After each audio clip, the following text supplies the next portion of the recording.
a lot of the jokes. I'm already questioning his critical faculties. Yeah, exactly. And basically said that we didn't contribute much, or seemingly didn't seem to contribute much, and we couldn't sort of like ad lib or anything. We just laughed at, particularly me, laughed at Karl Pilkington, who was coming up with some, quite funny stuff. Yeah. Right? But then he does a twist on it. He goes, but the thing is, we're the puppet masters. He's a created person. We've created the persona Karl Pilkington for our own amusement. Right. He bases this on simply that we talked about, what was it we talked about?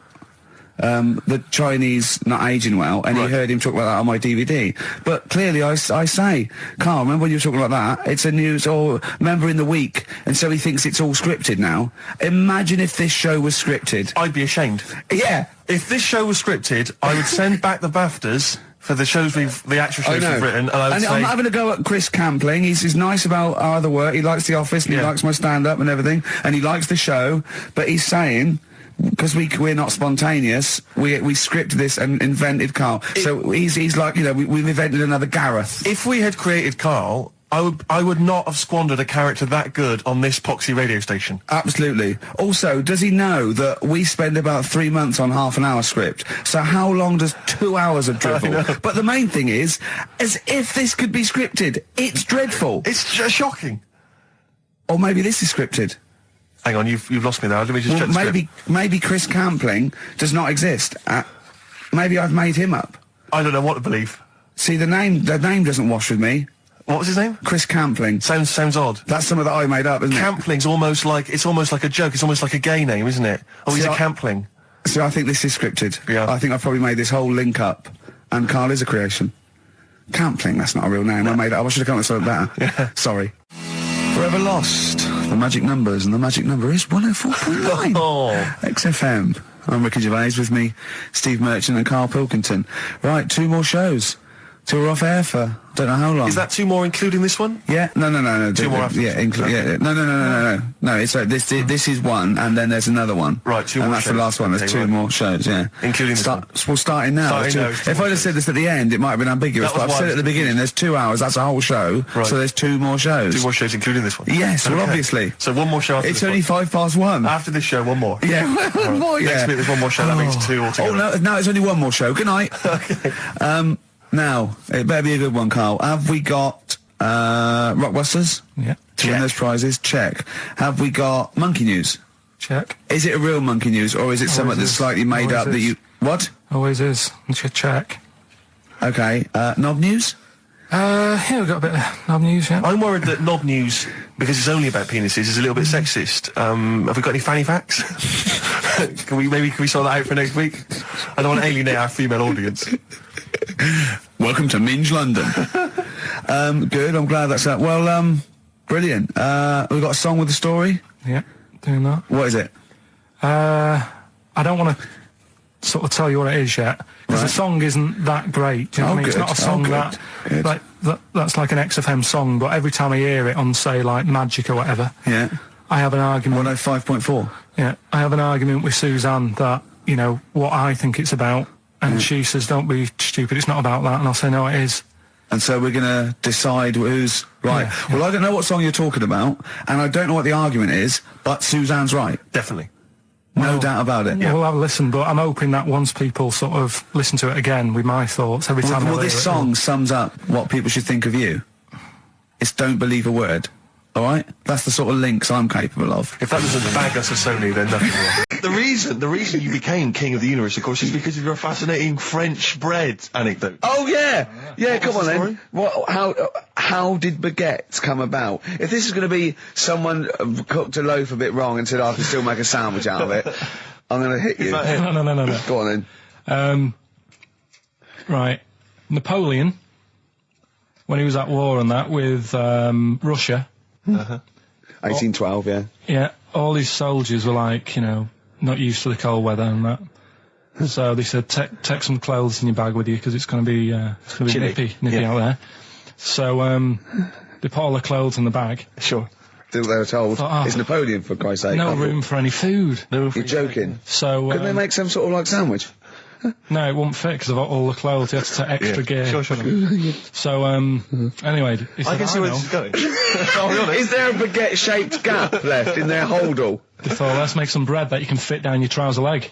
What? That's not true! No, it's not, I Karl! read it in Euston train station. I was waiting to go back to Manchester. Where did you read What, this? scrawled on the wall in graffiti? Yeah. Do you know the Was it also meet me here for cock fun at 12 o'clock? The upper crust sandwich shop, Euston station. It's on the wall. What do you mean it's on the wall? Do you know it says, like, sail on at Dixon's, whatever? Yeah. Next to that, there was, like, a bit of information. Once you've read the stuff on Dixon's... I get information. There was a big thing about the history of the baguette. I read it and I thought, We got to make a sandwich we can spit down our trouser leg. But how can you march and fight with a huge piece of bread down your train? Although it would be intimidating. You see them coming, you go, sacre bleu, look at the size of them. They're big fellas. Well, Blimey.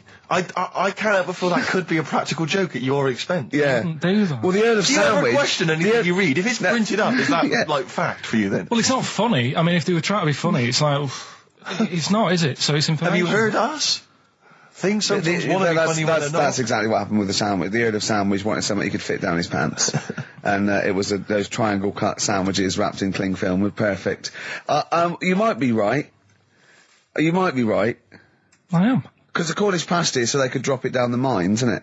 Is it? They wrapped it up they wrapped up like meat and vegetables in pastry, and they sort of crimped it, and it was like and they dropped it down the mine. So, yeah, that's how that came about. And bagels were originally made so that people could play hoopla, but then eat afterwards.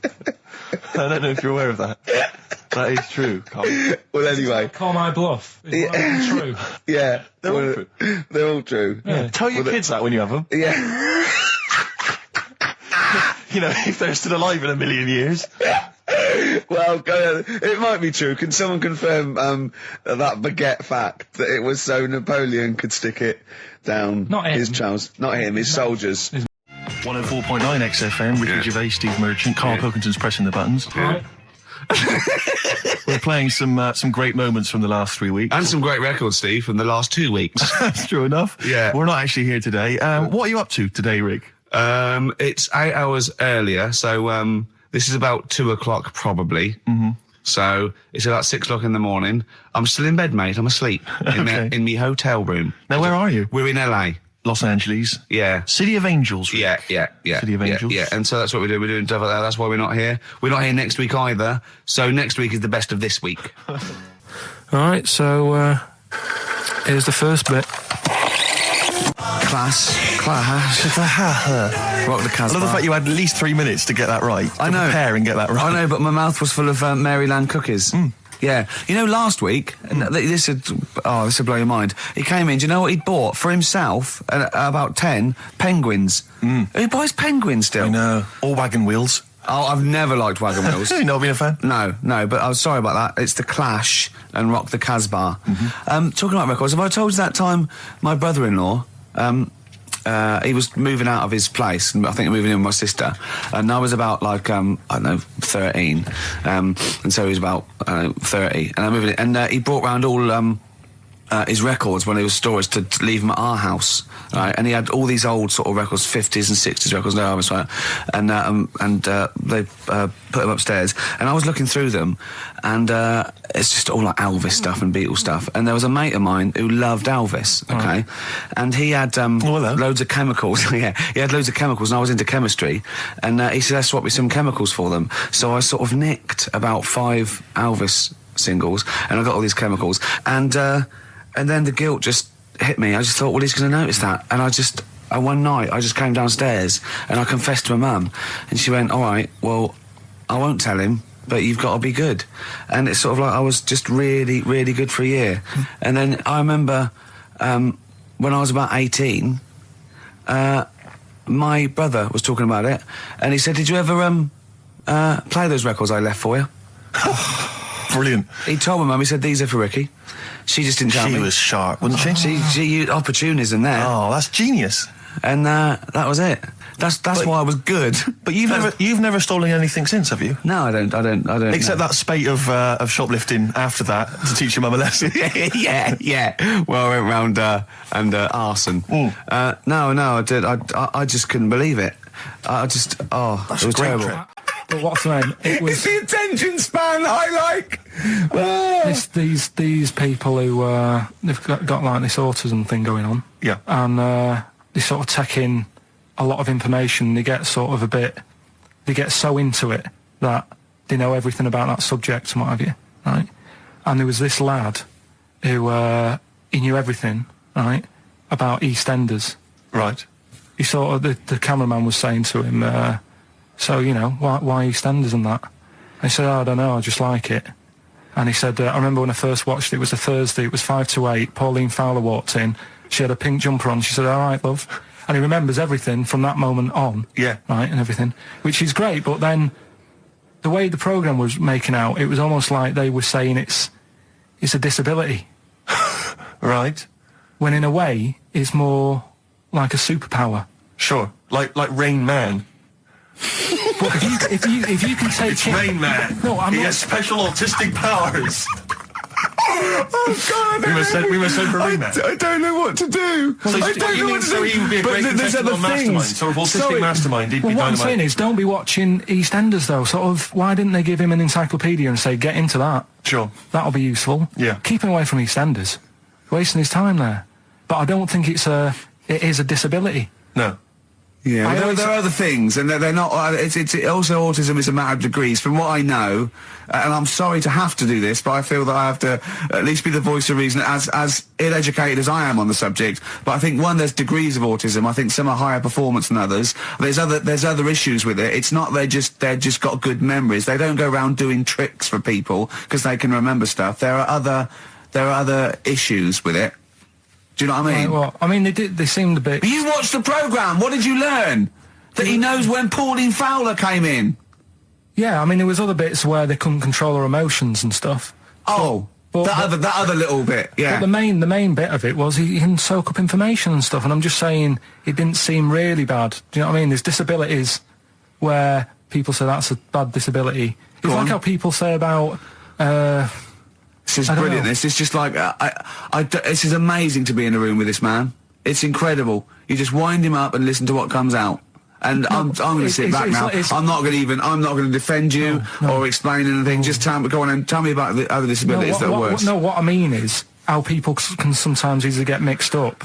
How people are scared of like a cyclop. Well, at the end of the day, he's got a disability. A bloke with Who's scared of a cyclop? No, it's apart just from like Jason and his Argonauts. Where's this cyclop that you're scared of? No, I'm just saying in history and in books and that. No, not in history. History happened. Yeah. But What are you thinking of? You're mixing history with Greek mythology and Roman mythology and every other type of mythology. What do you mean there wasn't really a giant cyclop that went round picking up ships and throwing them around? That's not history, Karl. Do you think Batman's history? No, but it was ages ago, wasn't it, when we were sort of forming... No, I'm not saying it didn't happen ages ago. I'm saying it didn't happen. Well, it might have done. I mean, what's so ridiculous about a fellow with one eye? In the middle of his head, and he's big and scary and lives in a cave. Why is he scary? Because what if he had 8 eyes? I'd be scared of him. At the end of the day, he's got a disability... we'll talk about it in a bit. Forward Inc. Gorillas on XFM 104.9 on Ricky Gervais with me, Steve Merchant and Karl Pilkington. Karl, okay, we've got to sort this out. We didn't meet again this week, and this is a shoddy show. I thought we had a sort of framework for it, but do you know what I mean? No, I thought it'd be, Karl could sort of tell him what was going on. He doesn't know anything except watching telly, late night telly on strange channels. Like he gets all his information about the news on Anna Nova, and I mean.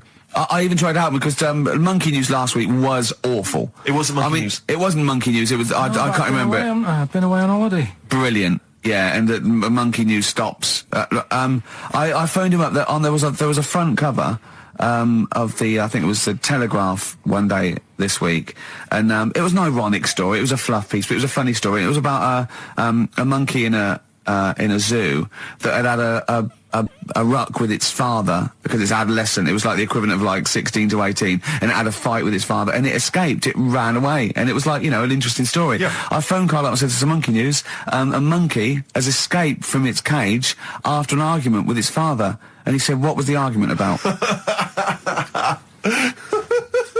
I mean, he thinks like Homer Simpson. Yeah. What was the argument about? Like the zookeepers are going, oh look, oh no, he's brought up his untidy room again. The father, oh look, he's caught him smoking again. I mean, what do you mean, what was the argument about? They have fights.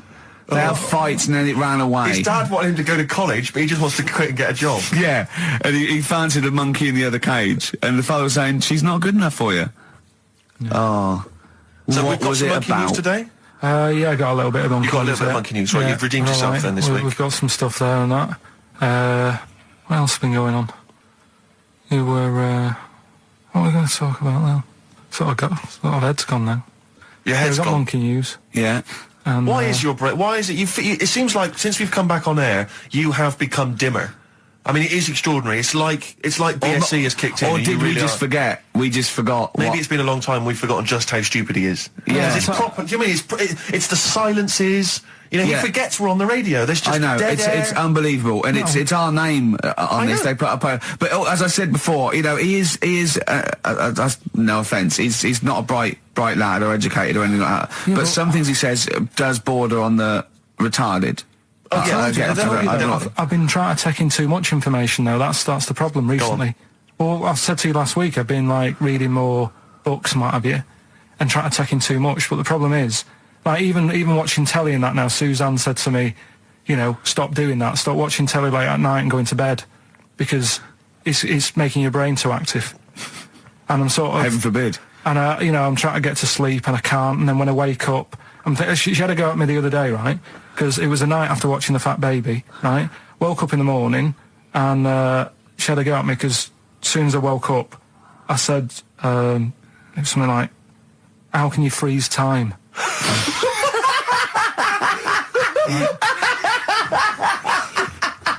She says, are you going to say good morning or whatever? I'm gonna burst! Just imagine it, right? It's like the sun comes up through the window. Oh, she's right. Carl's like that, his little head. His eyes open, he goes... One of those floppy night hats. How can you freeze time? Oh, God. But it's because, like, whatever, the night before I might have heard that on the news or whatever, and it's just been sort of whizzing around my head. Sure. And, you know, it was a big debate. I think have they found a way of doing it or something? What are you talking about? They've done something about freezing time and all that. See, this isn't information. This is nothing. That is nothing, that. They've done something about freezing time. Imagine Jeremy Paxman coming on, going, well, the issues tonight said something about freezing time. It's, you think before you talk. No, but I don't worry about how to do it. I just think about what effects that will. Oh, they haven't asked you to get involved? Well, this is what I'm saying, though. You can explain it. It's a tough thing, isn't it? But what's the point in me worrying It's not about a question. Do you know what he said to me the other day? This is unbelievable. This is one of the most stupid, incredible things I've ever heard. He was talking, and he suddenly stopped, and he was thinking about it, and he went, oh, I went, what? He went, you'd never see a black ghost. Extraordinary. True, though, isn't it? I've never seen a ghost, full stop. There are no ghosts. There aren't ghosts. No, I mean when you just see them in, like, magazines and that. So we get onto conversations. He's talking about. He's asking me stuff about evolution. Tell me that. Why did the giraffe? What's that rubbish about the giraffe getting a long neck? I said, well, it didn't try and get a long neck. It was selected because, you know. Anyway, I went into evolution for him, and he said, but why would evolution do that? I went, well, you think that evolution didn't do anything? There's not this consciousness. There's not this will that a giraffe has to stretch its neck to reach the leaves. One had a long enough neck to survive and pass it. He was going, yeah, but why did evolution? This isn't. But by the way, this isn't the most stupid thing. This is warming up. This is about 8:45. Sure. Right? He said, why didn't evolution make a giraffe good at carpentry so it could build a ladder? Right. Yeah. Okay. No. All right. Okay. So he's thinking around it. He's trying to pick holes in evolution. Yeah. We get on to, I said, well, things are, I said, we can see the speed of evolution in lower life forms like bacteria, viruses, they evolved. That's why soon we won't have an antibiotic that can kill some certain bacterial strains. And he said, and this is about 11:30, and I said, I'm going to bed, right? He said, in the future, they reckon that you'll be able to wake up and eat a yogurt you can have a chat with. don't know what that means. Let's put a song on, right? No, and we'll come well, back to so it. you're going to explain that? Yeah. You've got an explanation? The Verve and Sonic. He's only got a beard. He hasn't. You sure it wasn't someone else who got in the car and he was still standing out there? No, right? What? And it turned out, Yeah. he got home and said to his wife or his girlfriend, it's a bit weird. So I just got out of the car to look at a bright light, and I got back in the car and I grew a beard, and she said, never mind your beard, where have you been for 3 days? And what had happened is... He passed out because he was pissed. No. The UFO had taken him for 3 days. Yeah. But he'd only thought that he'd only looked at it and it went away. Yeah. But what had happened is he took him and he grew a beard because he hasn't had a shave. Right, okay. I mean, was Will Smith or Tommy Lee Jones anything to do with this at all? Did you see this on a video maybe and thought it was an educational film? No, it's from a book that some kind person sent in to me. Here. Can I just ask again, just again, I'm just throwing this right back at you. Do you think there's any other possible answer here? Right? A man is absent for 3 days from home. He's grown a beard. The time that it could take to grow a beard, lest we forget. What if he hadn't actually seen a bright light in the sky? What if he was lying? What if he was lying? He got knocked unconscious. He'd had a car crash. Just lying. No, just lying. Or he was just lying. Yeah, he'd been on a bender, getting pissed for 3 days. And that with was his his mates. excuse to his wife. And they went, Dennis, what are you going to tell your wife? Well, wait a minute. Wait a minute. You're not going to believe I was out with you, lads. Just say you're only away for a minute. No, I wasn't away from it because of the beard. Oh yeah, look, it looks like you've been out for 3 days. Well, we have. That's Exactly. right. Okay, we've got to cover that then. Alien abduction. Great one. Okay, let's try that. Do you see? That's a little scenario there that could have been played out. So, when you say educating Ricky, what have I learnt from this? Never listen to you again. That's all I've learnt so far. Never listen to you. Yeah, we'll add a little bit more in here, right? To Well, spice this no, up. what do you mean add a little bit more? We'll add a bit more to this what I'm educating you about. Go on. Right? There's only a law in America that says if you touch a UFO, you're going to get done. Now, why would they make a rule? I don't know that... Do you know, like, all their rules have a code? Carl, I genuinely do not know what you're talking about. Right. Do you know, like, how here they might have... Do you know I what... have no idea. Right. Okay. Do you know, like, over here... I'm listening to Capital and he's... I got Foxy on from yesterday. Right, let's bin that. No way, it's great. No, I want to hear about Airy Chinese Kid. Let's play a tune. And Okay, then come play a back tune, with come back with Airy Airy Chinese Kid, Like, definitely. some doors. Yeah, I Yeah. just thought I'd go back, Oh. take it back to the 60s. This is a tune that a friend of mine sent If me. you touch UFO, you get done. Soul Kitchen from the Doors. Shambles today, this. Right, okay, educating Ricky. What have we got? Airy Chinese Kid, go on. Right, yeah. This is the... I didn't want to do this. What do you mean you want to do it? Well, I wanted to give you three, and I gave you one. It was like the alien man gets a beard or whatever. Yeah, And- which was total rubbish, so this one should be better, maybe. Hairy Chinese kid. Right, well, we've talked about hairy people in the past.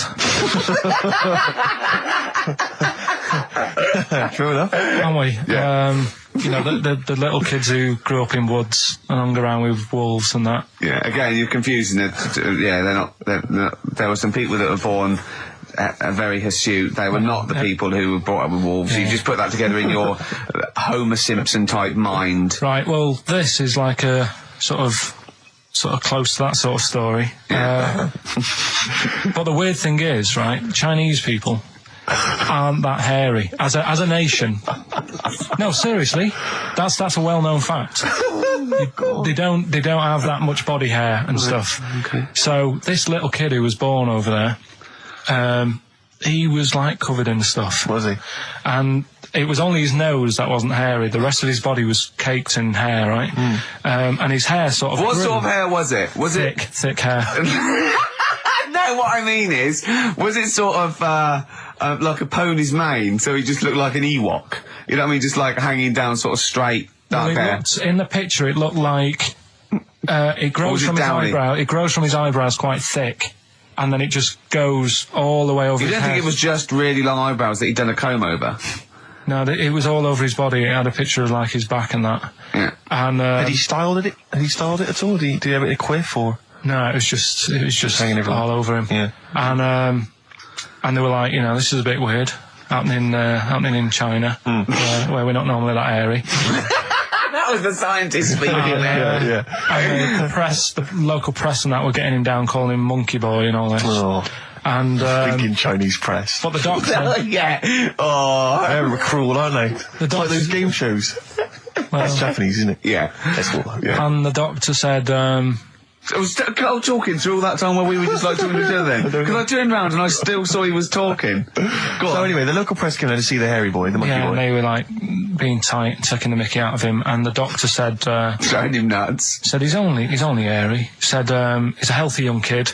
The only faults he's got is he's got a little bit of eczema and a boil. And he said everybody should just treat him the same, and I think he grew up a healthy kid. Yeah, so that's the That's the end of the story. That's not a story. why. But I've got nothing. I don't know what to say to that. So someone in China was born slightly hairier than the rest, and he was normal apart from eczema and a boil. That to me isn't a story. But if it is, I've got a million. I mean, it's sort of like bloke from Manchester went a bit bolder than the rest, got a job on radio. He was normal. I mean, that's not a story, is it? Because my auntie Nora, she same thing, pumped her with loads of drugs. She used to, a cabinet next to the bed is like boots. She's got loads of stuff, right, for all sorts of stuff. And, I mean, she's not that old, but she's on loads of stuff, right? She's a bit coked up, is she? She called up my mum once. And, Yeah, you told us this. Go on, tell it again. And, she said, oh, how are you doing and that? It's all right. Bit worried, though. My mum said, why, what's up? She said, I've been breaking wind. So she goes, well, you know. She says, no, but this one is going on and on and on. And she was like, she was like, what do you say? What's like passing wind, farting for 5 minutes. one thing, not like, you know, trumping and then nothing. Yeah. Continuous drone of a fart. Yeah. I don't think she had. How big was she? She must be the size of a barn. No, she's not that big. She's good for her age. No, but I mean, quite slim. No, It's but just- fighting for 5 minutes. Where's all the gas? Was she circular breathing? Was she sucking it in with her mouth? It was just, I don't know that much about it. But she called up my mum. About 2.5 minutes in. Could you hear it in the background? 2.5 minutes in! 2.5 minutes in, she called my mum up, and it went on for a further 2.5 minutes. Oh. And she just stayed on the phone, did she? Where was- Going, well- can you hear that? Well, Did she hold the phone next to her arse? Listen to that. She was off the I'm ground. trying to work a tune down. She was actually hovering. She was 4 foot off the ground when they found her, the ambulance men. The cat's dead. Don't light a match! Don't light that cigarette! Yeah, it's like that advert. The kids come home from school, switch on the light. Yeah. There they see Granny hovering, turn the light on. Be careful if you have an elderly woman at home. Yeah. Drugs make you fart. so that's what I'm saying, you know, just let these people... What are you saying? No, wait, what are you saying? I'm saying let people enjoy the life they've got left. No, you're not. You're saying don't put them in hospital, leave them at home to die. No, I'm not. Give them a Rubik's Cube and let them die. I'll tell That's what you're something- saying. Yeah, I'll tell you something now, right? Steve, I'll tell you something. I didn't want to do it because it brings the show down. But she did die. Who, the blue-handed lady? Yeah. How do you know? Because I said to my dad, how's the woman next door? She said, oh, she went last night. They've got an old fella in there now. God. So, there you go. So, wouldn't it have been better to leave her at home where her friends and family can call and speak to her, even nip that round if they want, you know, with a cat, I imagine. No, it's definitely a cat now. What was that cat's called that you imagine?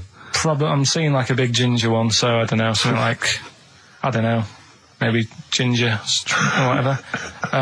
Maybe I had a budgie. But that's what I'm saying, just let him enjoy his life, because dying in hospital, I wouldn't like to do it. If I went to the doctors and they said, you haven't got long life left. It was all right. Yeah. He went, wait till you get out. You see, Piccadilly, it's better than Euston. Right. It was. You know, it was nicer. I went outside and there was a ridiculous queue, and sort of one cab. Right, yeah.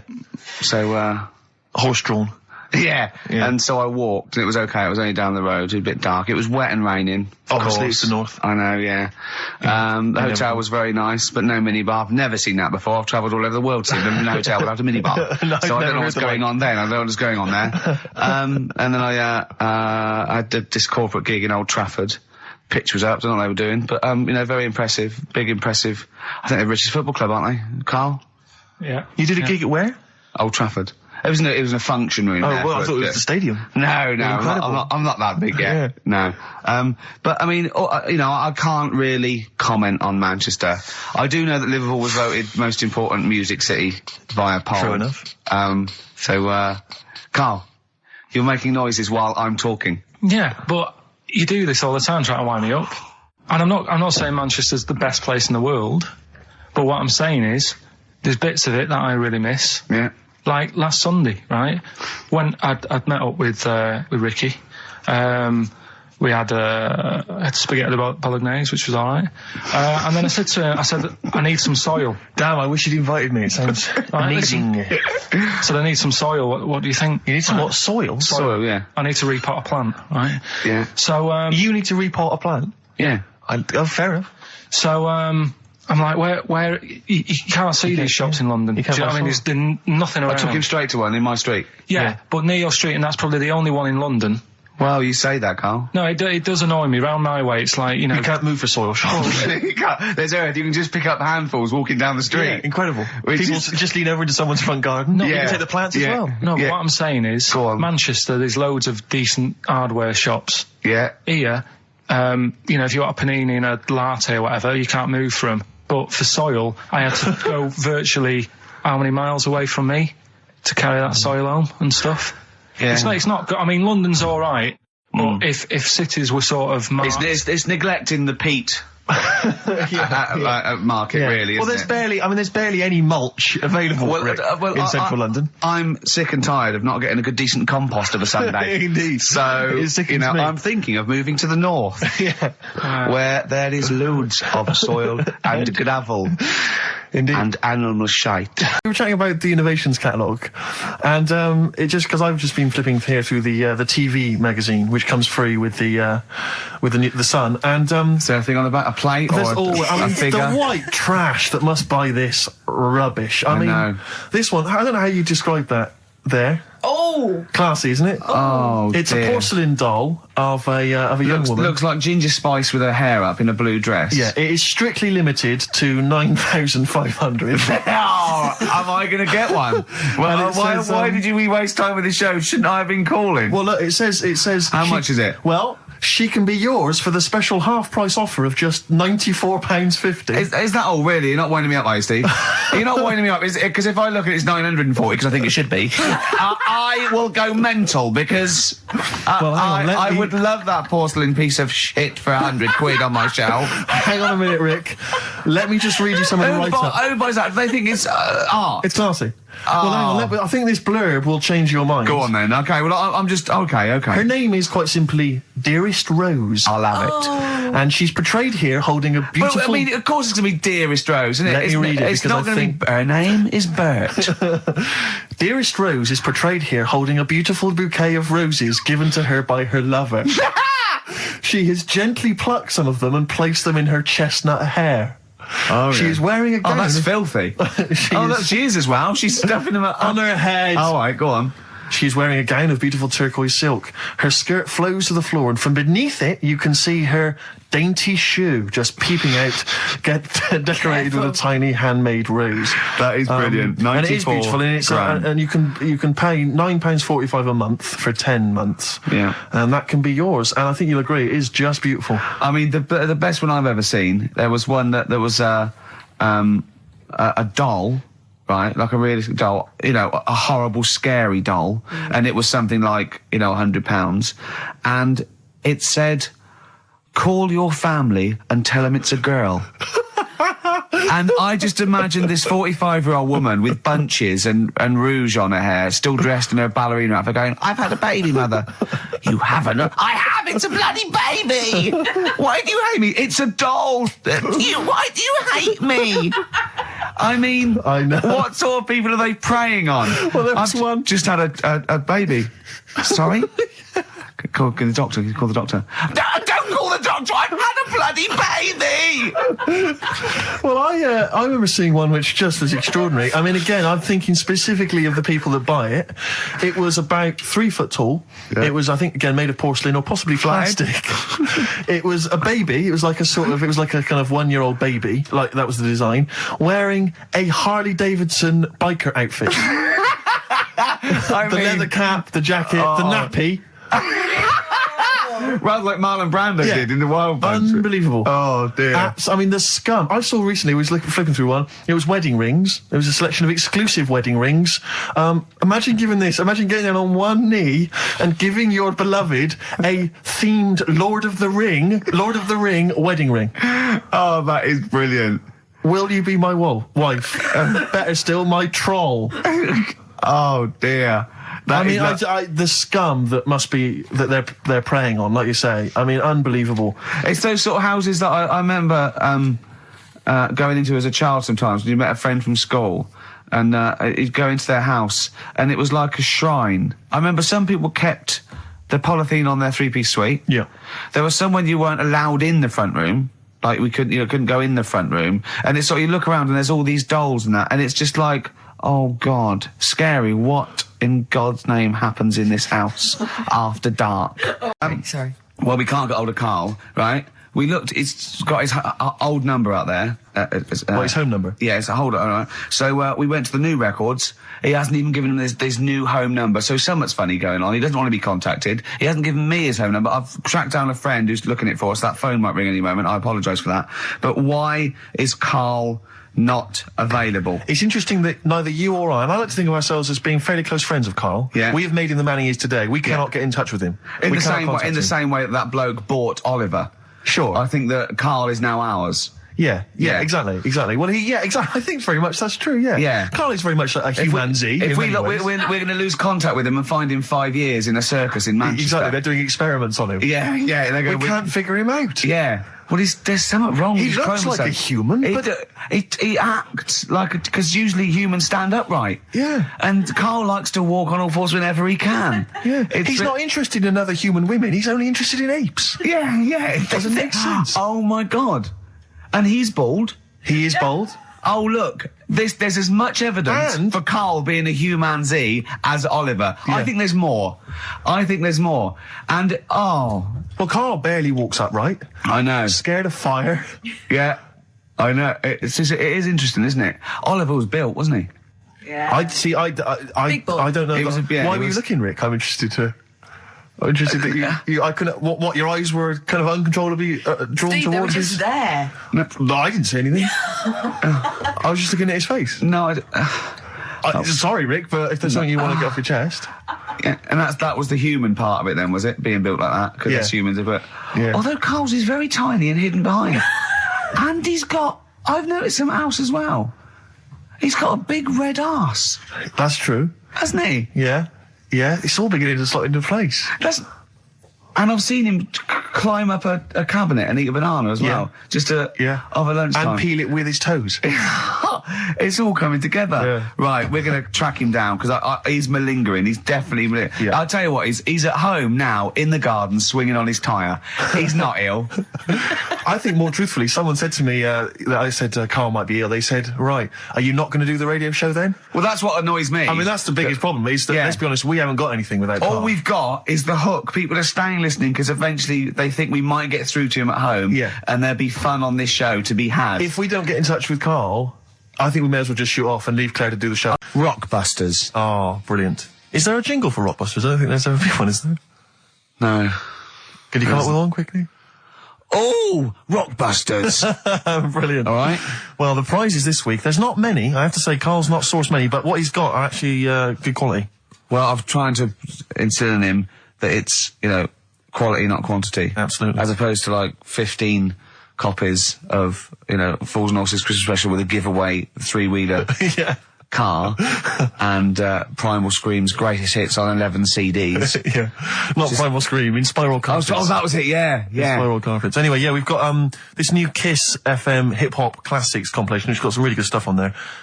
New stuff from the likes of, Outkast and the Wu-Tang, but some old classics from Public Enemy and, of course, LL Cool J's Mama Said Knock You Out. It's worth having alone for that track. Yeah. I think this is 4 CDs? No, 2 CDs. The Best Air Guitar Album in the World, Volumes 1 and 2, and a special box set. Yeah. You've got all sorts on there. There's May. Bryan Adams is on there, Robert Adams, Palmer. May, but also Palmer. excellent stuff. Beastie Boys, Clash, we got the Kinks, so that's good. Abigail's Party, the DVD thing with Alison Steadman. I know you're quite a fan of that, aren't you, Rick? Yeah, it's good. It's good. She's, from many years ago, if you've not seen it, it's good.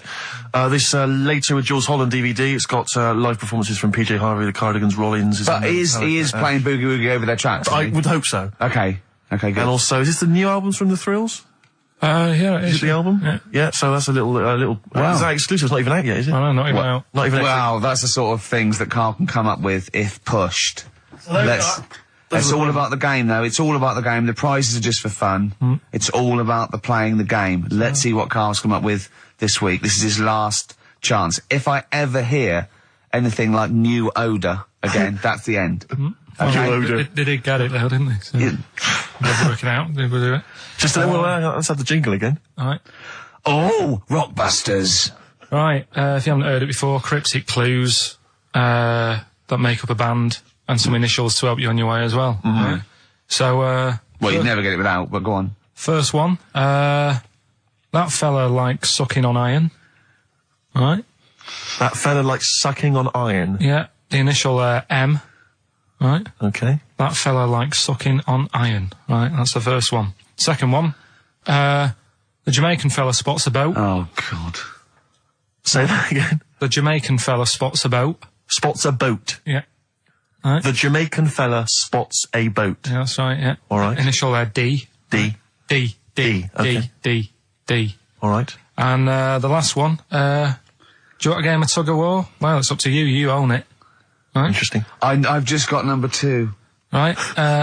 Do you want... Oh, God. Right, the go third on. one, do you want a game of tug of war? Well, it's up to you. You own it. And what's the initial? E. All of them again, quickly. Right, so the first one, that fella likes sucking on iron. That's M. Second one, Jamaican fella spots a boat. Right, that's D. And the last one, do you want a game of tug of war? Well, it's up to you. It's, you own it. Right? He embellishes it like it's a whole story by the end. That's E. Now you're backtracking, because No, now... I'm just do saying, they listen? yeah. Do they listen to the show? They might do. So you know they listen to the show. So once again, you've got an anecdote where the people who you've admitted to not liking to see their baby or care about them are listening to the show. No. Maybe it's, I don't know, maybe the builder's listening once They're again. nice people, I like them. Just sneeze in the chilli pot. When the kid's older, I'll go and see them. Just, you know what I mean? When it's got its own little character. As a baby, it could be any baby. Do you know what I mean? It's got nothing to offer me. I know what you mean. It could be a toy baby. But you know what I mean? It could be a bag of sugar. No, I know what you mean, yeah. When it can start talking and, you know. Lend you money. Yeah. Got good toys and stuff. It's well worth going, but at the moment... Yeah, nothing. I'll see it when it's about 6. He goes, oh, you want to know what? Yeah, brilliant. Put it to bed. Let's have a game of Scrabble. Yeah. Do you know what I mean? Yeah. Blur, Out of Time, on XFM 104.9, Ricky Gervais, with me, Steve Merchant, Karl Pilkington. Yeah. Steve's a bit quiet, he's got a bit of a sore throat. Oh, a bit of a sore throat. Murder. All week. It's been murder, Rick. We couldn't work all this week, I've been because off, sick. Steve's been in Bristol. Karl, you're not impressed? It's just... I don't understand why having a sore throat sort of... Oh, he's done you. Right, what if the sore throat was so painful, it was like you've got broken glass and razor blades in your throat? You can hear now that I'm not even speaking from down in the throat, I'm speaking from the very top of it like that, so it sounds a bit weird. But you're right. What? Your hands are all right, aren't they? Yeah, but we talk when we're writing, don't we? I can barely talk. It was agony. I couldn't sleep because it was so painful. Even when I was just lying there, motionless, it was hurting. I just was surprised because I got back off holiday and called Ricky and said, all right, is Steve all right? And he said, he's had to go back home or something, and he's stayed there because he's got a sore throat. Yeah. I didn't understand why you can't, just go home. I mean, how old are you? What? I don't understand why you've got to be at your mum and dad's when you're feeling I a bit happened to be at my mum and dad's, now I'm talking like you, when this sore throat really kicked in. So I thought I might as well stay and get a bit of the creature comforts of home. Do you know what I pictured though when he told me? See, my parents aren't like yours, Karl. Your father would have popped down to the phone box and maybe looked to see if there were any kind of throat lozenges. Strepsils. Yeah. Whereas my mum phones at the doctor first thing she can. I'm straight down there with my dad. They're snapping into action. They're trying to sort me out. It's a bit like that Ronnie Corbett thing, isn't it? Sorry. That sorry thing. You're right, Carl. Yes, you're absolutely right. It's just like that. Oh, No, dear. it's just because You just went on holiday with your parents. Well, not with mine. No, with right. Suzanne's, and it won't be happening again. So Well, that's that sorted. we'll have Didn't more work about out that a for little you? bit later. Pain in the Luckily arse. we came in a few times, didn't we? We've been here since about 11:30, haven't we? Yeah, sorting Doing it. stuff out. Doing a show. What, have you been squeezing his head, or? No, that's strictly between the hours of 1 and 3. We established that, and I've kept the rules, haven't I? I did practice the grip in the week, didn't I? Yeah, just to see what method he was going to use today. Yeah. I came in, I did my back on Tuesday. I was sparring and I pulled my back and I was in agony and I had to get an emergency chiropractor out and sort it out. And I was on painkillers and I couldn't walk the next day, but I still came in and did a voiceover that was booked at 4:30, didn't I? I got Johnny to walk me in because I couldn't sit down, so I couldn't take a cab, but I could be upright and I had to got him to walk me in because I was scared someone was going to bump into me. And I did the voiceover. That's dedication, isn't it? Yeah, but right, I got back off holiday on the Tuesday, right? First day back was going to be on the Wednesday, right? So I thought, well, I'll take it easy, because you do that, don't you, when you've been on holiday? The first day you just want to sort of... I don't, I'm straight back into it. Well, Same yeah, thing. but it's nice to, do you know what I mean? Yeah. Just sort of look at your emails, go through all them, work out what people need and stuff. Sure. Doss around, yeah, sure. So I thought, I'll take it easy. As soon as I got in, I was told that Ricky had been booked in to do a voiceover. And I thought, can't handle that. Do you know what I mean? On the first day, him coming in annoying me, probably trying to get a week's worth of head squeezing in. So so I called him up and he said, I might not come in because I've got a bad back. I thought, well, that's all right, right? Then you just turned up, didn't you? He said, I managed to get in a cab. Yeah, Johnny walked me in, and that's what, yeah. And he did the stuff, which I haven't got it here at the moment, but I'll find it on the system and I'll play you what he did. That he's been paid to do as well. It's all right. Yeah, Well, it's not all right. I had to pretend it was all right when I played it to all my bosses to try and persuade. Well, look, let's play that a little bit later. But now, as we're all back together, Steve, would you say the boys are back in town? He's not well long. Let's lose that. Let's get rid of that. Let's make it into a girl. Okay. I'm with you so far. Go on then. So, anyway, gets away with it a little bit in the early years. Right. Starts going to school, gets away with it a little bit. Sure. Right? But then, do you know when you get to that age and your head goes all funny? Like when you're a teenager and you sort of, I don't know, your skull goes... Mine never did. What are you talking about? No. What That's do you what mean your head goes all teenage funny? years when you look a bit odd. Do you know what I mean? You go from being quite a good-looking person and then your body starts growing. At a different rate, so, you never know till 21 whether you're going to be a looker or not, or whether it's just... Yeah. I know, Right. go on. Yeah, I'm still waiting. So, Your head grew outwards at exactly the same rate, didn't it? That's why it's Your spherical. head grew faster than your hair. He's got a lovely head of hair, but Exactly. just below the skull. Yeah. He's got a little afro in there, but it just couldn't get through the follicles. It couldn't catch up the skull. Expanding. Oh, bless him. Oh, come on, Baldy. but the thing is, right, so you see these pictures of the lad stroke woman Yeah. who's trying to be a woman at the age of 14, 15. Yeah. She's got one of them big heads, Right. like okay. a lad. She starts having a hard time. She doesn't want to play with the mates, with the dolls and all that. She's more into go-karting and that sort of thing. Gets to an older age, Yep. decides to go back. Is now sort of with a woman and having a life of a fella. But did did the doctor keep it for him in case he needed it? No, he's had one put on though. Has he? Where'd he get that from? Don't know, maybe that bondage shop. What do they do when they do that? Do they put on what do they do? Maybe someone could call in and tell us. If you're a woman and you ever... Do you want to speak to someone who's got that information? Yeah, I do want to know. What do they If use you've got it that to- information, I don't want to talk to Do them. they construct one? Do they construct it? From plasticine. Or do they whack on a dead one? What? What? Whack on a dead one? Yeah. What? What? That's not, it's not, what do you mean? No. When a woman has a knob put on Yeah. to have a sex change, where do they get it from? Is it constructed? Do they find like, I don't know. From a donor. A donut? From a donor. Oh, well, yeah. A donor? A What? donor, yeah.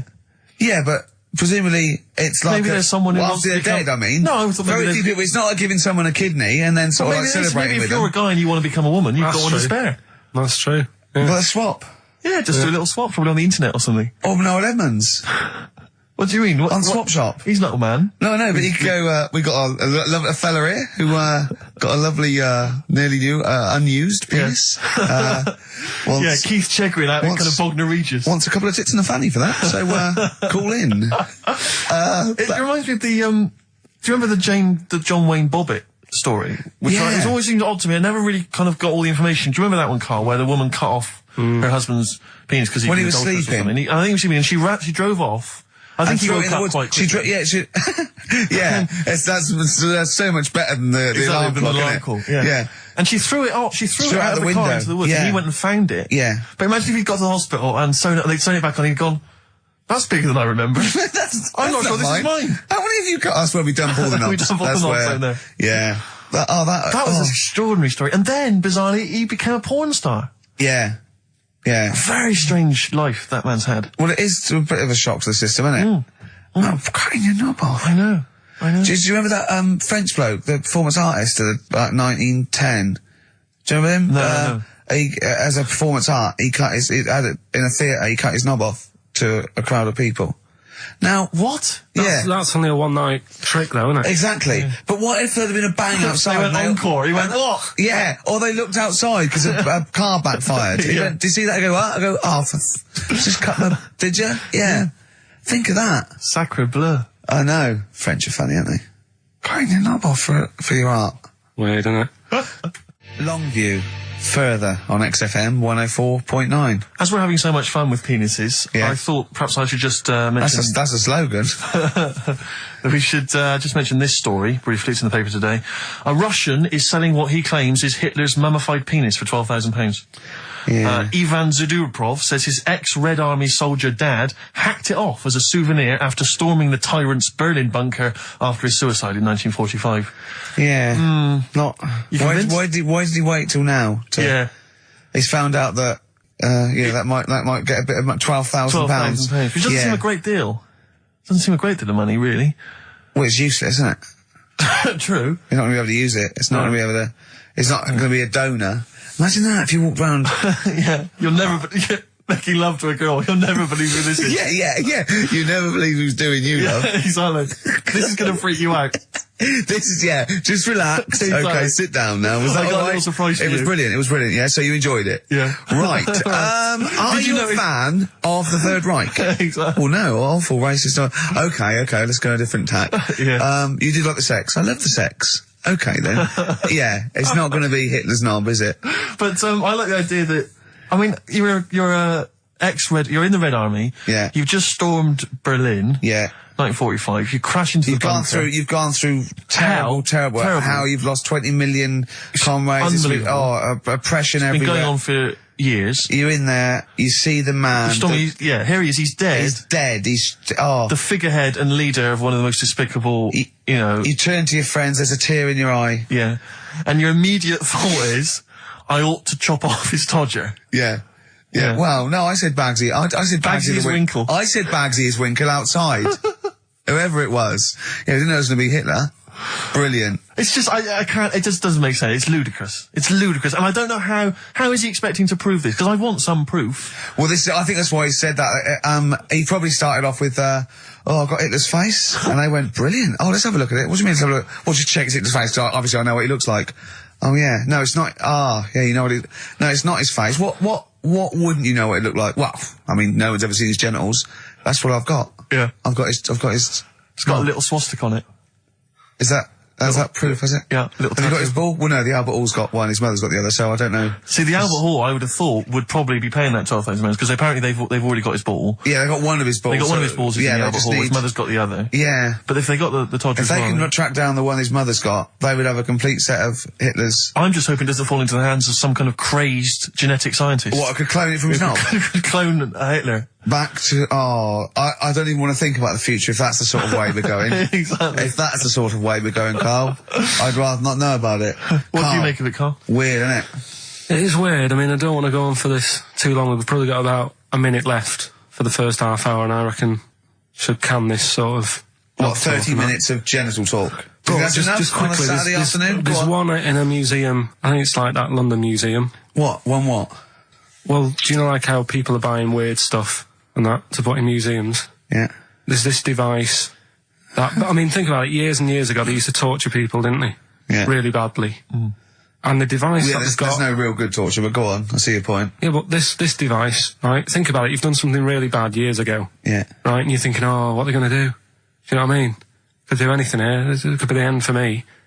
The device they've got is this thing that you put on your bits, as a fella, and it's sort of metal, so it means you can't sort of, you know, get excited. It puts a stop to you, sort of... That wasn't a torture device. I think it was a Victorian thing to stop adolescent boys wanking. They used to have things like wrist things as well with, like, spikes on them. It's not a torture device. Isn't that? Well, not really. Imagine that being captured by, No, right, you're never going to get hard on again. All right. Not really a torture device, is it? And there wasn't that many nice-looking women wandering about anyway back then, was there? Didn't get excited about stuff. What are you talking about? Well, they filthy, they stunk and everything back then. Right, we've covered that. Right, now, whilst I was in Cornwall, I wasn't online. Right, I didn't have the internet, so it was like, oh, what am I going to do? And I didn't come back till yesterday. I thought there's loads going on that I don't know about in the monkey world and stuff. I was hoping to get some from the zoo that I was meant to be going to. Of course, that didn't happen. So I said to my dad, do you know anything about monkeys? Or have you got any stories with monkeys? Brilliant. This is what Trevor McDonald does. Turned out... Quarter to 10, he goes, got nothing. Dad, anything happen? You got anything politics? Anything politics, Dad? No. This isn't monkey news, I'm just giving you this free. Yeah, brilliant. Turned out one of his mates used to have a chimp. Right. What do you mean one of his mates used to have a chimp? Well, two of his mates. Mind you, Oh, one sorry, wasn't yeah, his mate, one wasn't his mate. I was thinking it sounded a bit far-fetched living in Manchester, like. But if there was two of them... He had a chimp, had to thump it in the head. We're doing what? Answering back? Oh, God! Tried it on with his wife.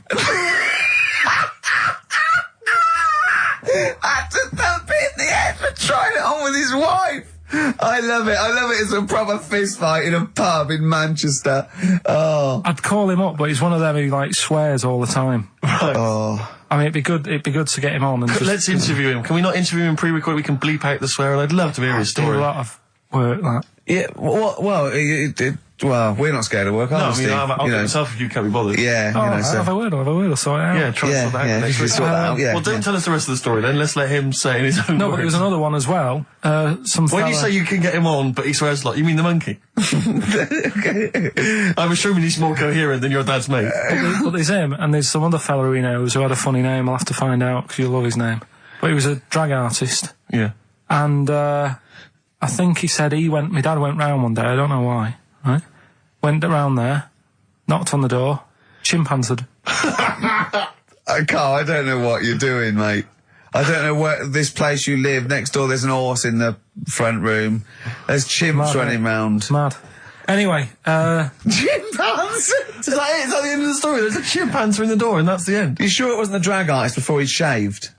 no, Sure it wasn't your gran? Because I like the really airy ones that decide they can be female impersonators. Yeah, you're grand. right, in Turkey, Nice. it's not, actually. That's where I went, and there was them little fellas after Suzanne in the kitchen. What? What do you mean? We went to Turkey. You went to Turkey and there were some little fellas. Well, they had quite a few sort of midgets working in the kitchen. Why? Is it a theme? No, Was it a it's theme holiday? I don't know. Might get them cheaper or something. Was it... So they were get them working, cheaper? They were working in the kitchen, and one of them fancied Suzanne and kept sort of eyeing her up, and she was winding me up saying, "Oh, Not eyeing up and down, just eyeing her up. anyway, no." So What anyway, was she doing in the kitchen? no, it's like a pick what you want to eat type buffet, but you have people clearing the tables and that ready for you to come along. Were they low tables? And you know, he was just keeping an eye on her. What did he say though? Was he? It was Turkish, so I don't know what he was saying. But he was a Little fella, yeah. Did he What do you mean a little fella? What do you mean little fella? Sort of dwarf-like. What do you mean dwarf-like? He had magic powers, or he was 4 foot? No, What do you mean, Karl? A little bloke, just like a normal bloke, but small. If you stood him in the desert, you wouldn't know. But he'd be hot and says, right, Karl. You should watch out for the monkeys. Yeah, underground. There's underground monkeys. Look, you can't just say there was a little midget fella who was eyeing up my girlfriend and then leave it. What do you mean? What was happening? This is a story to us. This is much more interesting to us than, and she was deaf, right, and she hit her head. That's much more I don't interesting. understand how it manifested itself. Did he come over and say something? No, do you know when it's like girls know, don't they? When someone fancies them. What do you mean there was lots of them as well? Do then? they? That's worth knowing. Listen, right, come on, right. So you went to this holiday, yeah? Yeah. And you went into the dining room or something? Yeah, downstairs. And you looked over. You thought, this is odd, there's no one serving. Yeah, and they go, Wait a minute. hold on, you look down and there was a little waiter. There was loads of them running around busy. Why though? Why did they get summer? What do you mean? Because it was Loads of them. summer. They had more of them They on. come out in summer. They come out in summer. What do you mean they had more? What do you Because mean? it's busy, isn't it? no, but they hibernate in the Why winter. were they all midgets? I don't know, maybe it doesn't heat stunt your growth or something. No! Well, they just happened to, maybe it was a thing that they did for tourists or something, I don't know. I just got on with my meal, it was a holiday, do you know what I mean? God. Right, So it's a midget serving. I'm not going to ask any questions. Right, okay, yeah. So they're all little fellas running around, and this one always was like, you know, oh, do you want a new serviette? You know what I mean? Going out of his way to sort of... for turning on the charm. Yeah, he was going out of his way, the others weren't. Right. I think what was happening is he'd been working with Santa all the winter. Yeah. This is sort of little summer break. This one He was hadn't your seen a girl. waiter, and so he was being polite to you. Maybe. But what did Suzanne say then? Well, she was using it to wind me up. What was she saying? Oh, he's... Oh, just like, you know, look. He may be small, but he's Well, built like a... Yeah, he's all man. so... Were you jealous of a midget then? You were jealous of him? It is a bit annoying, isn't it? Why? It wouldn't bother me as much now, because I've been with her for ages. Right. But at the time, that might have been one of our first holidays, and it's like, You don't know, want to be what's going on? stolen I away paid by- for this holiday. Yeah. And then you get off with a midget. Yeah. Oh. So anyway, But it doesn't matter because you got chatted up by a bearded lady. So. yeah. tell you what, no, that's got nothing to do with that. What were you going to say? What were you going to I say? was going to say the hotel was half board, and maybe... Oh, right. I thought you were going to say it's just one of her shortcomings. So listen, right? Play a record. Carl. He said these, you know, oh God, it's like a child or a cat when it's confused. He went, Steve reckons in ancient Greece, right, it was better to shag a bloke than a woman. And I went, well, yeah. I mean, that's about the male being sort of a first-class citizen. Yeah. Much better, wasn't it? An aspiration the to point sleep with a was, Carl, beautiful man than a beautiful woman. Women were lower class citizens, Yeah. so therefore men were seen as higher class. So to have sexual relations with a man there was no shame in that. No. In fact, it was looked upon. And I as said, good. well, it's, you know, ancient Rome. I said, Nero, he used to sit in his big jacuzzi and he used to get, you know, pretty boy men to go into the water and just nibble at his testicles while he was having a watch. do that. He did. Yeah. And he's not a gay fella. No, well, no. I mean, you know, I don't know about Nero, but I mean, it wasn't a case of a big delineation between what was heterosexual and what was gay. It was just, you know, whatever you... So what did this fella do then? This one who's having his... Well, having he his was little he was testicles? pretty much top boy, Nero, for Yeah. a while. He was in charge. And, you know, and you did what you're told. If Caesar or... But why were people going round there? Why didn't they go, oh... No, they weren't dropping in. It wasn't like the door was opening. I was going to see what Nero's doing. You'd have probably been like a delivery boy or a stable boy or something, you know, and you'd have popped round there and you'd have gone, there, right, Nero, there's the tablets of stone you wanted. And you go, Pilkington, why you are here? Pop under... I don't know why he's French. What is that? I don't know why he's French. Just pop under the water and nibble at my testicles and you'd have done it. Because he was Nero. I wouldn't. You would have. Well, You would there's have. no way I would have done.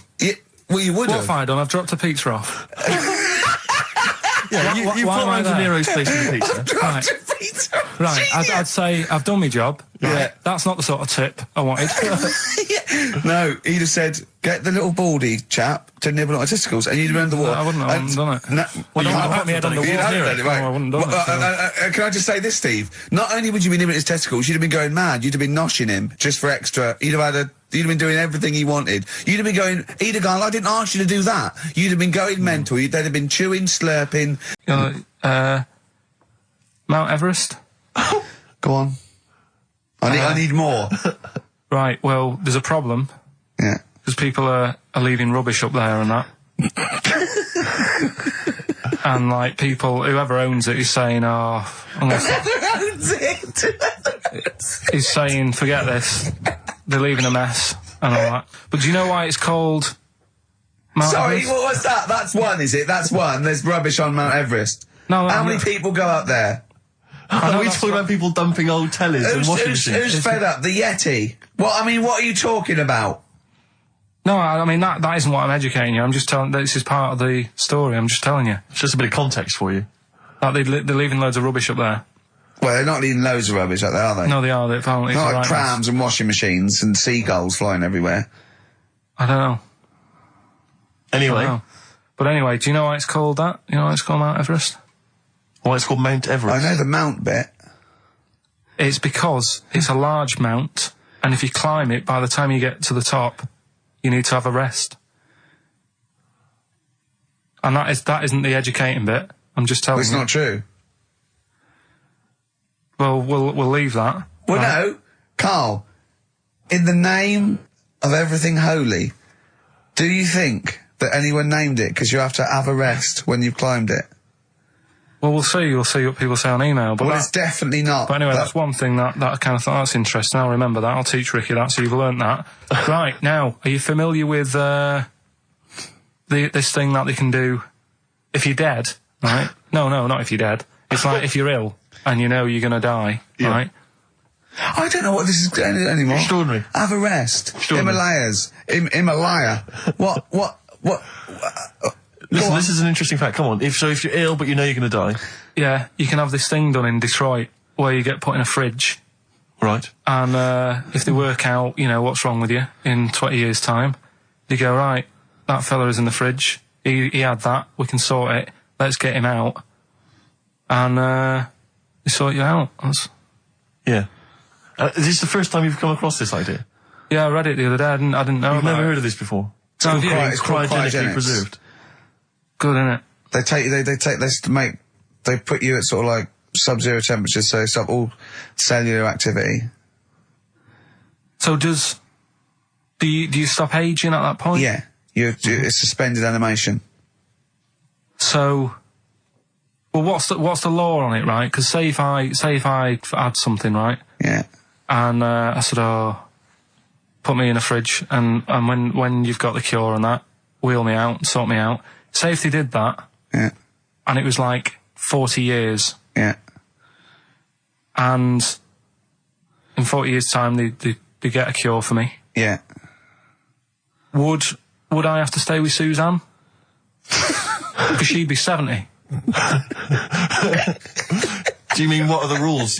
Should you be allowed to date a younger woman? Well, it's not fair, is it? It's like good news, we sorted you out, but... I don't think she'd mind. I reckon she'd have the best 40 years of her life. Yeah. And plus, they're never going to find a cure for what ails you. That is genius. That is brilliant. You come out, you're cured, and you go, oh no. I love the fact that's what he'd be lying there. If you could think while he was in that state, you'd be thinking, oh God. She's losing her looks. Yeah. Just, oh dear. But everything else as well, like, my job wouldn't be here. No. No. Although the figures would have gone up a little bit. Flat's probably gone or knocked down or whatever. Sure. Yeah. Most of my family would be dead. Yep. So what's the point? What? How do you know about it? Who's done it? Well, famously Walt Disney, apparently. I mean, Walt Disney actually did die, but had his body preserved so that should they one day be able to bring back people from the dead, they need Walt Disney. They'd think, hang on, who do we have? But with him, nothing is going to change because when he comes out, Mickey Mouse will still look the same. Sure. Unplug and all that. Play a record. I don't know where your mind is. Play a record. It's brilliant. You just say words. Have a rest. Yeah. They've cloned a man moth. No, but that's the sort of thing I think we need now, right? We've covered a lot of stuff. What, education? Teaching, yeah. Well, okay. What do you want to know? Don't know. Have you got something? I was on I don't know if this is alright to talk about. I mean, it happened, so, you know, not worried about it. It's all right to talk about. Everything's all right to talk about. But I was on the train, right, coming from Manchester back to London, right? Yeah.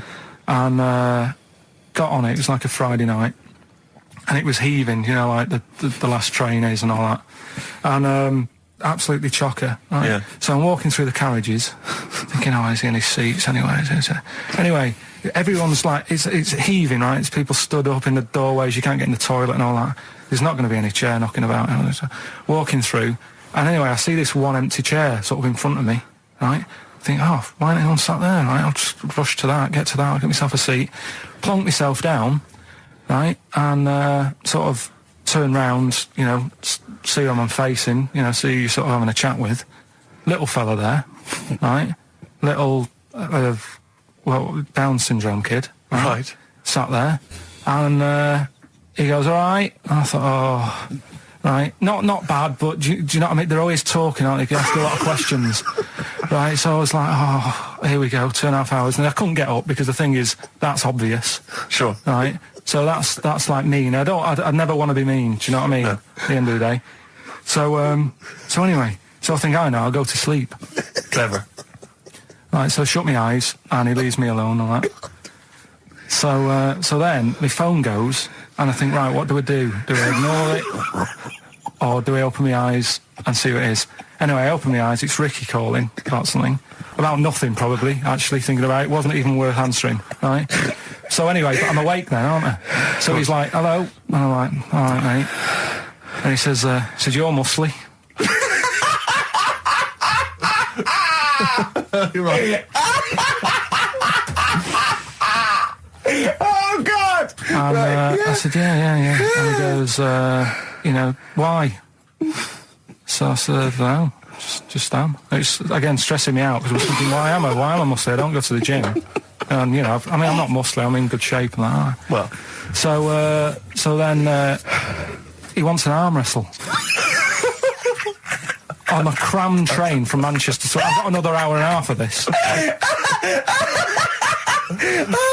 When you talk back, he'd soon have got up and left.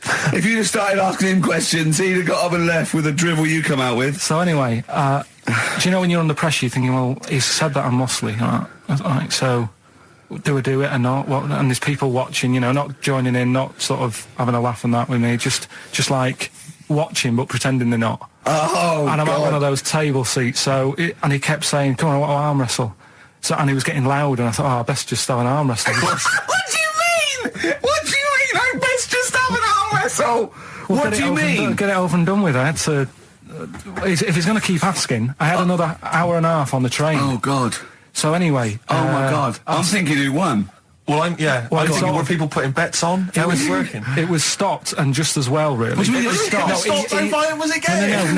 No. He was winning. I was struggling a bit, right? Yeah. And he was really like, you know, taking my arm down, and then he sort of let go and started laughing. And I thought, thank God he let go, because I would have made, you know what I mean? If I lost that, everyone's in the train looking, and all the rest of it. I never felt it suddenly serious to him. He's got to win this. Anyway. Pilkington. But then he just, then we were chatting about favourite food and that. He likes sausages.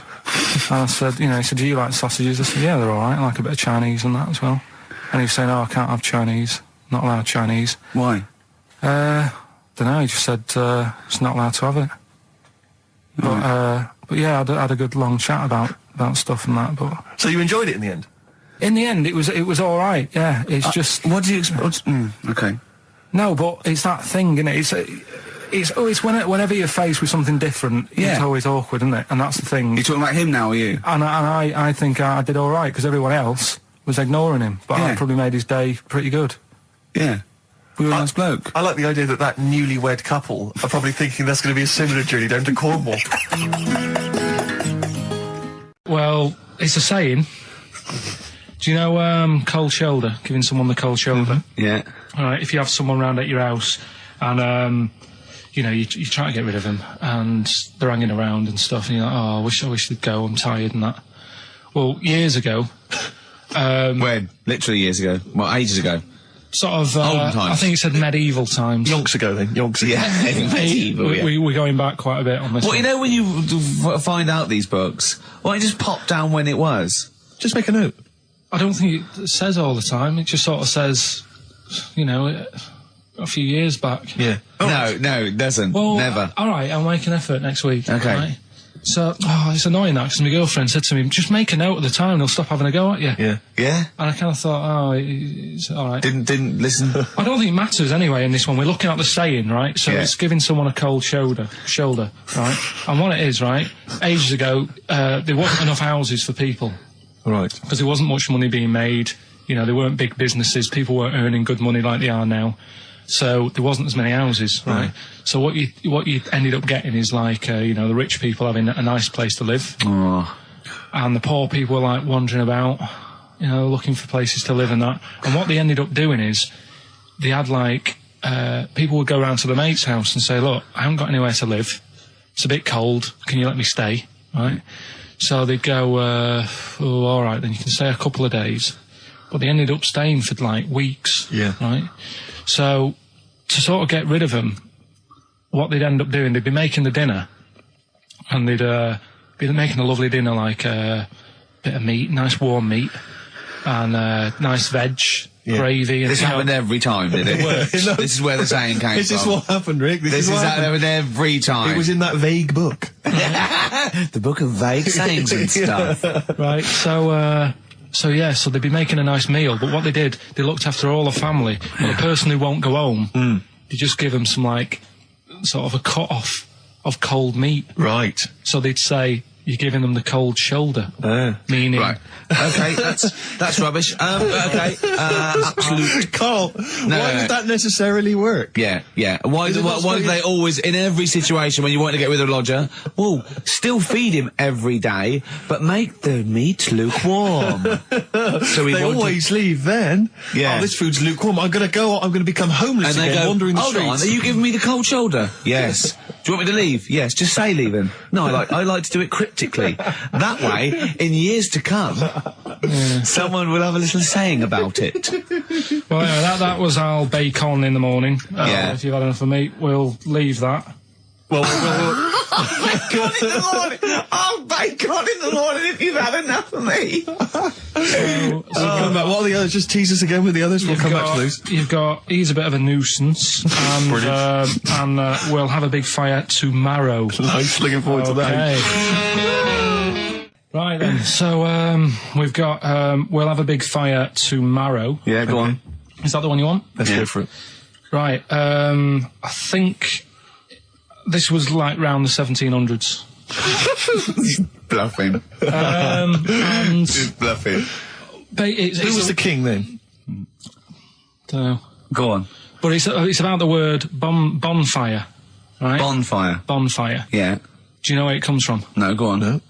Right, what happened is it's got nothing to do with Guy Fawkes and that, which is what I thought when I saw it. It's got nothing to do with that. But ages ago, at 1700s, right, they didn't have enough houses, like I mentioned. Okay. Yeah. So if that happens, you get people living on the streets. You get diseases, people aren't cleaning properly. So you get more deaths. All right? Yeah. So think about it. You've got all these dead bodies lying around. They're running out of space because there's like, I don't know why they're running out of space, but they haven't got much. I don't know why really. I was going to say they should have just buried them, but there's probably more land back then than now. He doesn't need anyone else in the room to have a conversation with himself. Yeah, we could leave and we'd come back and you go, I've sorted it. Yeah. But anyway, for some reason, they presumably, if it's going to be they burnt them, it's presumably to do that it also kills the parasite or whatever's carrying the parasite on them, as opposed to burying them and not killing the disease. Well, yeah. So there you go, you've worked it out. They piled them up and they turned it into a celebration because there was a lot of fed up people at that time. Is this going to be the word bon, meaning good? No, I'll tell you in a minute. Go on. So you've got all these people who are like going around and like, so-and-so died the other day. And, nearly every week someone they knew was dying. Yeah. So you can imagine like just constant like being depressed. So, and they've got all these bodies lying everywhere. It's like, oh God, what are we going to do? So they said, we're all too fed up. at the moment. Said, let's make this a better world. This was 1701 by the time they got together. Yeah. So they said, what we need to do is have a big party. So they said, yeah, Good thinking. see what you're thinking. So they go, right, well, we'll put all the bodies Yeah. in a big pile. And they're all diseased and that, so Yeah. they set fire to the bodies. Yeah. And they said, let's have this as a celebration to remember them by. And, you know, we'll have a drink and that, and have a chat. We'll have this big fire going. And it came from bone fire. Ah. Right. So Bone it was fire. it was all the bones. Bomb fire is bone fire. Yeah. Excellent. Yeah? Yeah. Dr. Fox style. Any amusing observations? Have you taken a sideways look at the week's news or anything, Carl? What have you... Tell you what I did here last night. Go on. Go on. 5 Live. They do like a review of what's gone on in the week. When we've been busy in the week, I haven't always got time to follow what's going on. In the world, sure. Someone's made a chicken with teeth. For what reason? Don't know, because they can. Just because they can. And like So it chooses food. Yeah. they had a few guests saying, well, you know, where will it all end? So you sure you weren't watching a Wallace and Gromit video? No, seriously, right? They're doing it. They're chicken with teeth. Why would they spend millions researching... What do you mean that? they've got a chicken with teeth? What do you mean there's a chicken with teeth? Sounds mad, doesn't it? What are you talking about, Carl? That's what they've done. Do you know, like... Why? I don't know. They're just messing with science and that, and that's what the people were saying. Why are you doing that? Do you know what I mean? Where will it start? What's the next thing? They did the sheep. They did the cloning. Right? The rat with an ear on its back. Did that. Can hear a mouse, cat coming, can't it? What else were they talking about? They were talking about that sheep again, that cloning one. Yeah. Dolly the sheep. Do you think it's that clever? They do all look the same anyway. What's it got to do with its cleverness? The Being fact that cloned. Being cloned, is it, do you think that's a good thing? He doesn't think it's that impressive because they look the same anyway. Right. They could have just put any sheep in there and go, look, they're the same. Yeah. Brilliant. So there was a programme, people were talking What about are you talking about, a chicken with teeth? It was the latest news. It was like all about the war and that, and I was like, yeah. And then it's a chicken with teeth. I said, hang on. Your ears perked up. Yeah, he didn't hear anything about the war, did you? That was like, they might have been speaking French, or just like whistles. And now, story about a chicken with teeth. I know. You stop washing up, Maybe don't you? someone can let us know, you know. Oh, God, don't open the floodgates. No, but I'm just saying I don't know the full thing. They just, Of course you Surprise, don't. surprise. They just touched on it. Yeah. Anyway, other stuff I did do proper research on in the week. Go on. Having testicles done. Having your testicles done. Yeah. What does that mean? Same magazine that was doing the hanky coverage, letting you know what all that's about. Sounds like a great magazine. How can we get him as a pundit on these news shows like Newsnight? Do you know what I mean? Sky News. On there, wouldn't he? Just on there, just ask him what they think. Wouldn't that be amazing? Is there a producer out there that would take a chance on Pilkington? It's Pilkington, Raggy Omar, Ian Hislop, and a panel of people, and they just ask people. Yeah. Yeah. So you can have your testicles made bigger. Why would you want to do that? Well, that's what I was asking. What's the point? Well, the actual testicles, or do they just inflate your ball bag? Because you could do that, couldn't you? You could have some air injected so it was like a big... So they'd look bigger, but they'd rattle around inside, wouldn't they? Make a little noise, wouldn't it, when you're at... Like manacas. Like some kind of instrument. Yeah. That was sort of like one of those African instruments, just like a big sheep's bladder with Yeah. all... There's Pedro on the maracas. yeah. They just, yeah. Yeah, just stripped to the waist. Yeah. Just, yeah, with us hanging out. Why- and then why when would- you're sort of like, the neighbours would think, what's he doing? He's been playing those manacas all night. And really, you were, Yeah. you know. Why The would... mouse with the ear on its back, go and keep it down. Yeah, this is really loud to me. Why would someone have that done then? You brought it up. Yeah, Presumably so that they could draw a little funny face on them. Yeah. Obviously. And you could let them down after the holiday, like you do a Lilo. Exactly. Just let 'em- yeah. On holiday, you're floating round, you know, like Yeah. you're just in the sea with your big instrumental manacas, right? Just floating. You're having a whale of a time. Like people playing it as they go past. Exactly. All right, Carl. All right, Become a bit of a sort of local celebrity. Yeah, look, there's Karl with his floating manakas, like a big jellyfish, right? Yeah. And then the end of the holiday, or Saturday, If you've got a little pair of tight speedos, it'll be like Jordan walking around. and then you just like Just let him down when he comes back. let the knackers down for the plane. Yeah. Because apparently they do get bigger, don't they, as you get older? When you're an old fella. No, I think they get lower. I think that's it. That testicles and breasts get lower. Is that purely gravity?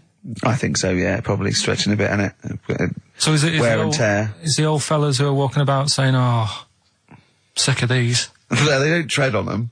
Well, that's You know, why old people have always got to have a little sit down. You know, Yeah, for 100 yeah. meters. Yeah. Stick them in the socks. Exactly. Yeah. Or they can have I suppose you can have like a little ball lift. You can have a facelift, can't you? Have a little nip and tuck. Put on, or probably a facelift would help, wouldn't it? Because if you pull your face up, That's going to bring the skin up. bring up a little bit. Yeah, don't go too far. You'll have a little knob as a tie. But you can, you can tighten stuff up. Speak for yourself. Steve with his kipper tie. That's a lovely tie you've got there, Steve. And you look so young. Yeah. What's that little sack underneath it? That little brooch. Well, wait. Playing with your little manakas all night, Karl. So, a chicken with teeth, and you can have your balls done. Imagine Kirsty Ward, whatever her name is, on Newsnight, saying that. And now, 2 features of the week. The war in Iraq, let's forget that. Who wants their knackers done? And look at this chicken. Careful, it bites. Karl text messaged me in the week, very excited, because he just watched a programme that proved me and you were stupid. Remember we sort of championed the anti-supernatural? Yes. Skeptical view. We're just absolutely skeptical about things like that. We're atheists. We don't believe in ghosts, anything like that, anything supernatural. We're followers of James Randi, a genius of our times. But Karl saw something that proved us wrong. I'd like Karl to tell you what this proof was, what he saw on, and look at him. Go on then. It was on Wednesday night. Yeah. I was watching. You see, the problem is I didn't get the full story, so you could pick holes out of it. Sure. Unlike your usual investigations into the supernatural. Which are It was called, can I just say what the programme was called? Mr. Exorcist. Oh, brilliant. So Sounds like an academic work to me. the bit that I caught, I just flicked it over, sort of seeing what's on the telly, and I thought, oh, Exorcist, I've seen it, but there's nothing else, and I watch it, and then I realised it wasn't the same thing. I thought, oh, I'll have a bit of this. And there was an old woman and a daughter, and as far as I was aware, the bit I picked up on, they were saying, oh, it's dreadful, and unless you've been through it, you've had ghosts in your house and that, you really don't know what it's like. Yeah, sure. And the main thing that seemed to be getting them down was the fact that the budgie was getting stressed. The budgie was getting stressed. Because animals can sense the other side, can't okay. they? Can they? Yeah. Okay. So, And how was that manifesting itself? You didn't know. What was the budgie doing? I think it just wasn't happy. Right.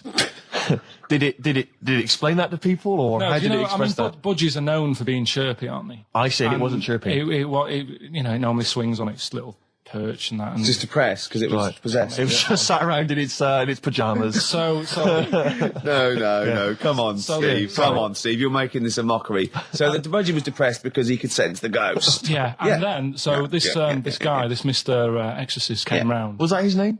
Yeah. Okay. Was he a priest or something? Yeah, he might have been. Yeah. Yeah. Like I picked up Did he have like a black coat with a little white collar? That's usually the. He had his coat on, so you couldn't tell. No, sure. Okay. But so he came round and he sort of did his thing, and then Was he trying to exorcise the budgie? No, the ghost. house. Right. The house, so it wasn't that the budgie had a demon on it. No. Okay. No, this wasn't a possession, was it? This was a straightforward. It wasn't a poltergeist or anything. It was just a. It was a haunted house. Yeah, but that's the thing he was saying. He was saying you can have like your ghouls and that aren't that bad, that aren't going to cause you any problems. Yeah. But obviously the budgie, they've got weak hearts and that, haven't they? And Sure. So anyway, basically he sorted it out, did whatever he did, and the next shot you see is like the budgie making a noise and swinging It's happy eyes again. over the moon again, and the old woman was like happy because she couldn't believe it. stressed. Yeah. And The priest didn't come in and go, well, you should feed that bird. Give it a bit of millet. It was happy. He goes, right. No, See you later. No. It was a. So budgies are. My mum's got a budgie, and the they're fairly happy all the time, aren't they? So it's got to be something fairly odd. You never see a budgie sitting down going, I feel like topping myself, to be honest. Yeah. Do you know what I mean? Then? No. Do you know you can have like a moody dog? You can see a dog when it's unhappy if it's walking down the street. You can have a moody canary, can't you? And what they do is they often tell the police what you've been doing. They're known for that. Yeah. So basically, so that for you is proof that the supernatural exists. A bird in a cage got a little bit annoyed, wasn't chirping as much as it normally did. Who knows why? There could have been a little draft up its, and cloaca. Exactly. That's anyway, a medical term. Anyway, a man came in and did whatever he did. Yeah. Use your phrase. Mr. Exorcist, though, Steve. Yeah. This wasn't any bloke off the street. This was Mr. Exorcist. Yeah. Yeah. So and for you, that's the proof that there's just because, like, if it was a person, you go, they're playing up for the camera. yeah, a budgie could possibly act like that, Steve. Yeah, I see what you mean. You're saying a budgie would not be it wouldn't be trying to become famous. No, or want to get on the telly. not like Lassie. No, sure. It was sure. basically a show off. Yeah, or Champion the Wonder Horse. Yeah. What do you think? I think I've changed my tune, Rick. I don't know about you. I have, and I think we should play a record. I'd love to get Mr. Exorcist in. Wouldn't that be amazing? Never dabble with things you don't understand. Sorry. Like women. See what I did there? Oh, he's turned that back on me. Right, listen. Right, so they're making this documentary. Right? And stumble across a little gang of... Get on with it, please. Little gang of monkeys. That's Yeah. the first time I've ever laughed. I'll hear that. I know. Well, brilliant. What do you want, a cake? Come on. Can we play a song? Oh, I don't understand what is wrong with you, you freak. It's making me laugh. Just tell us the story. All right, then. All right. So anyway, right, so there's this documentary being made. They found a little gang of monkeys. Right, play a song. I don't know what's going on here. I apologise. It's just if you were looking forward to Monkey. Got to hide your love away. According to the Beatles on XFM 104.9. I'm Ricky Gervais with me, Steve Merchant. Right, Carl, come on. where monkey were we? news. Where Everyone's were we? composed. The jingle, please. Oh, chimpanzee that monkey news. Excellent. Okay. Right, where were we? We would just start again. There's some people making a documentary. For what? Okay. Making a documentary in a jungle and that. Right. Stumble across a little gang. Okay, come on. All right. A little gang of monkeys. Yeah. Oh, come on. So the camera crew are there filming it. Yes. Everything's going normal. It's all Nothing fine, odd about it. Okay. They're not running a restaurant, they've not got any barber shops, nothing. No. Just regular monkeys going about their business, yeah. So anyway, what normally happens is the monkeys sleep with the partner. They already do what? They don't sort of sleep around and that. Once they find the girlfriend or the boyfriend or whatever, Yeah. they stick with them, right? Okay. But anyway, they were watching this one, right? And it's going around a bit, sleeping around, Oily. and it was getting fatter. They thought this is a bit odd, Yeah. right? So followed it round and see it having it away. Turns out, little prostitute.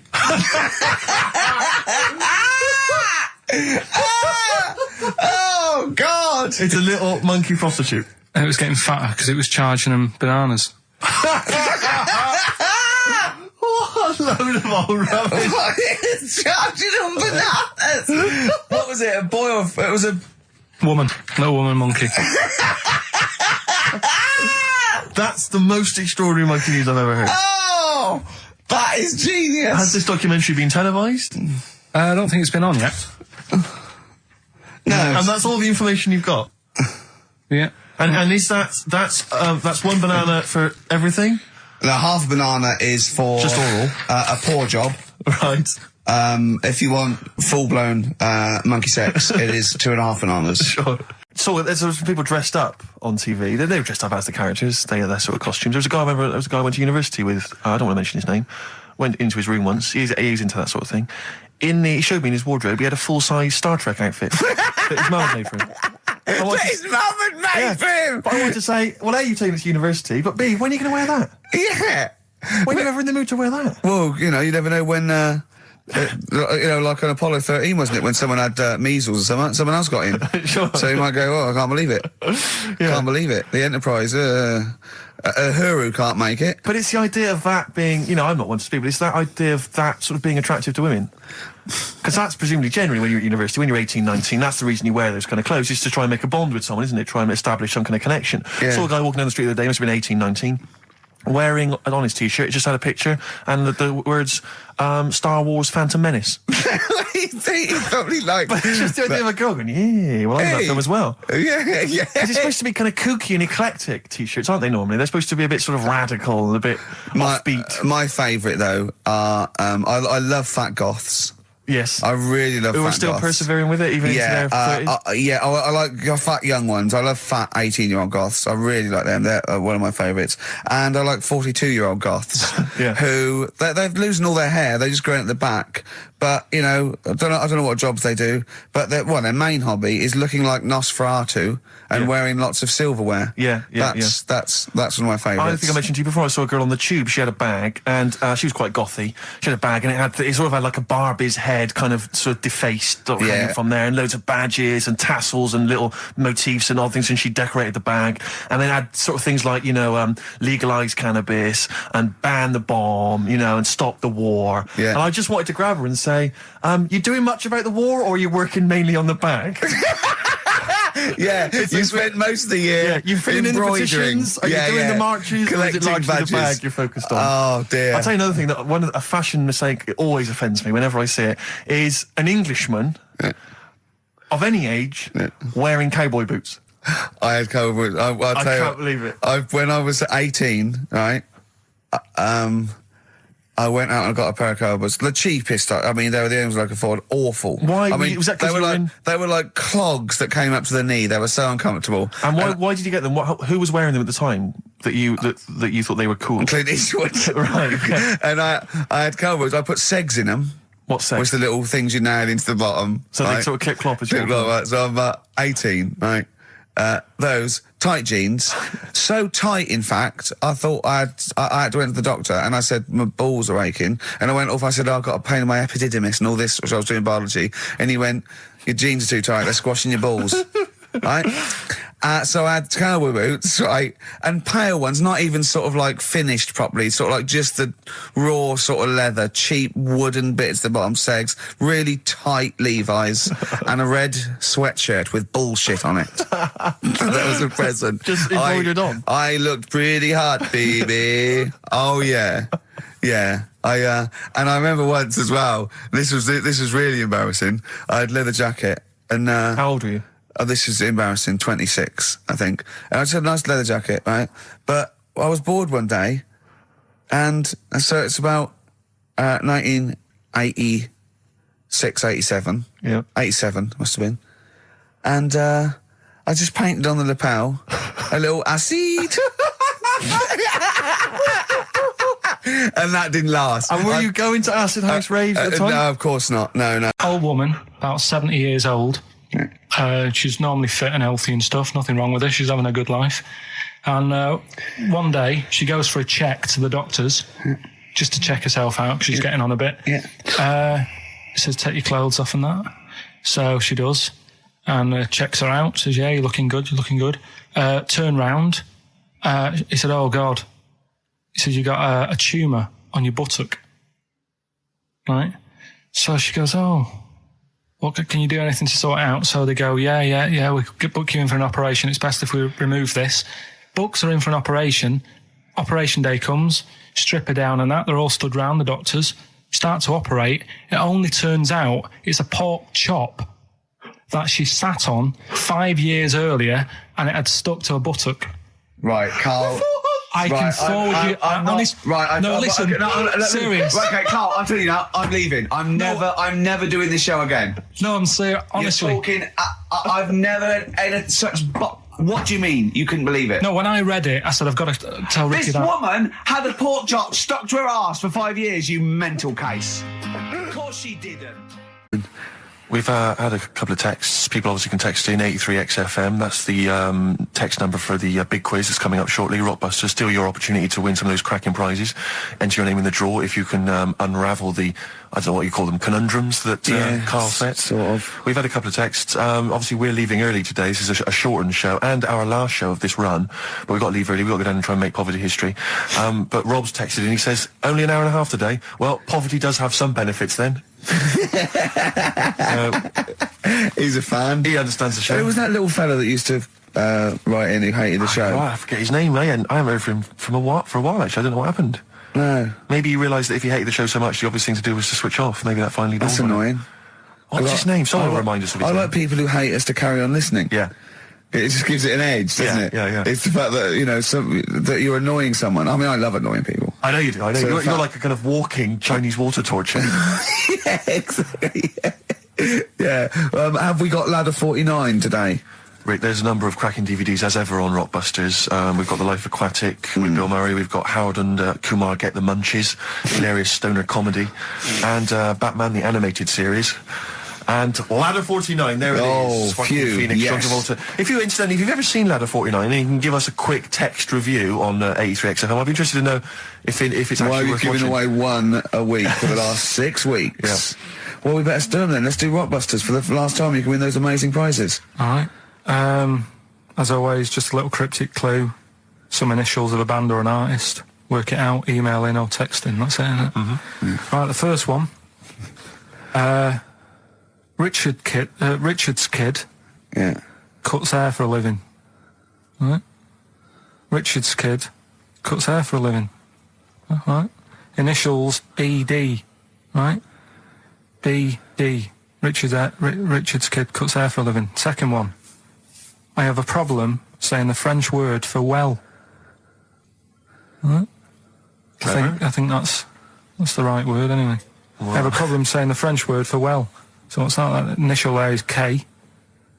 Right, band or artist.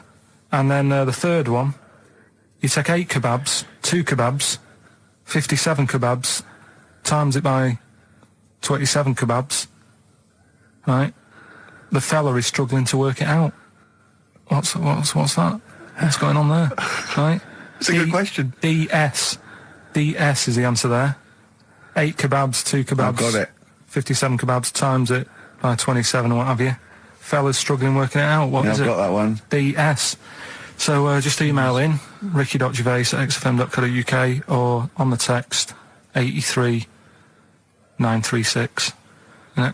Yeah, and you can win Ladder 49 and those other DVDs. Plus, you go into the draw, which we'll do before we leave, and you can win the signed by Matt Groening, personally drawn Homer Simpson. We've got the Spinal Tap poster signed by Christopher Guest, and also the original artwork of us as Flanimals. But they've all been framed. They've done a brilliant job. It really is a nice prize. I mean, almost too good to give away. A little bit annoying. Is it too late to take that back? Well, I was thinking we could sneak in a copy. Yeah. Just a very bad photocopy, so it goes grey and Yeah. No, they're all originals. So get texting. All right. XFM. Have we? Excellent. Look forward to that. Have we got a cheeky freak of the week? Do you want one? Yeah. I think we should have a jingle for this. Okay, I've got a jingle. It's very similar to Chimpanzee. Chimpanzee there. Yeah. Well, let's hear it. Okay. Oh, cheeky freak of the week. Brilliant. Yeah, no, I think that's excellent. So, cheeky Okay. freak of the week. You've spotted a freak This is where somewhat, I think, offensively, you pick on someone who's not like other people and say it's your favourite freak of that week. Yeah, I remember we had the woman whose legs look like the hind legs of a dog. We've had the little fella with the aging disease with a little head playing the piano. That was your favourite. I think that's your probably freak of the year, isn't it? It's a pretty good one. So what's this? Is it a man with a horrendous injury, or is it a congenital birth defect, or what? Yeah, but you put it like that, and now it sounds like I'm being tight. It sounds like I'm being out of order. But I'm just giving him a mention. Just giving him a big shout out. Right. There's quite a lot going on in the freak world. There always is. You've been visiting hospitals the last week, have you, when we were away? No, there was a thing on a website. This isn't even the one that I've picked, so... So this is just a bonus? This is a bonus freak. Please, yeah. Yeah, go on then. This is a free freak, right? It's a fella called the Lobster Man. The Lobster Man, of course. Again, good name, you know what you're going to get. Yeah. What are you going to get? Some succulent meat. I like the idea that the vicar on the christening suggested that. I know you want to call him Mark. Can I make a suggestion? Look at his hands. What's his name? Mark Michael Webster. Right. Right. Yeah. Have you thought about a nickname? Not really, no. Have you looked at his hands? Yeah, we don't want to talk about that because Do you know they look a little bit like quite lobsters? well, yeah, but it's quite deformed. It's like, you know, we Can I can't... suggest Lobster Man? That's terrible, Vicar. That is terrible, Vicar. We're Go on then. We're gonna see. This is what the sort of feature you come up with, Karl. So Lobster Man. There's probably people listening now with, you know, lobster feet. Right. Lobster hands. So, Squid boy. So Lobster Man, what does Lobster Man do? Does he fight crime? not that much. Okay. Apparently he got into a bit of trouble. He was in a restaurant, and this was years ago, by the way. And someone picked him to eat him. No, so apparently the waiter said, "Oh, you shouldn't be sat here. You should be in my pan," or something. Oh dear. And they had a fight, got out of hand. Yeah. Got out of claw.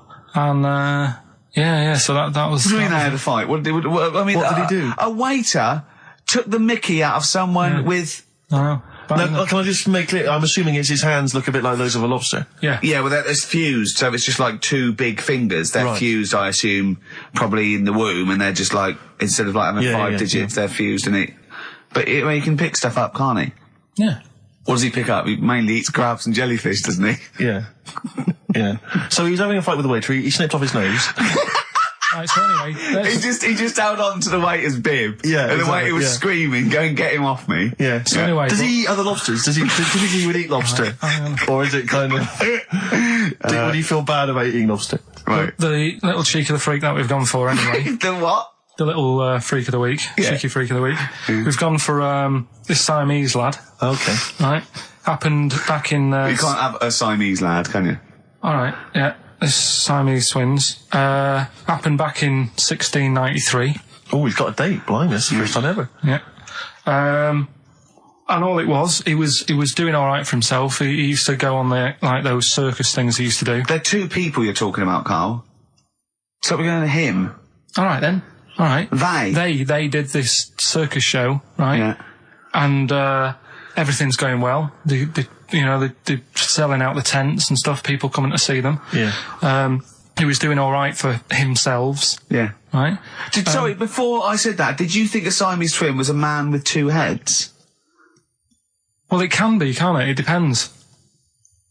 There's a two man. people, they're conjoined. No, but it depends, doesn't it? The one that I shown you in that book that time was a fellow with two heads. No, it wasn't. That was a stupid picture in one of your stupid books that he had a growth that looked a little bit like it had a face on it. It wasn't a man with two heads. You're the same sort of people who send potato chips to restaurants and say, "Doesn't it look like Norman Cook?" Yeah. It's not two heads. We'll bin this feature. No. No, They're two people. They're two people. Conjoined twins. Yeah. Right, so these... They just happen to have a similar taste in clothes. Okay. Anyway, so they were doing all right, and it all went wrong when he crossed the road, got run over. The lad with two heads got run over. That's it. What? How is that cheeky freak of the week? Just because he got my interest, and I kind of thought, why didn't he just look both ways?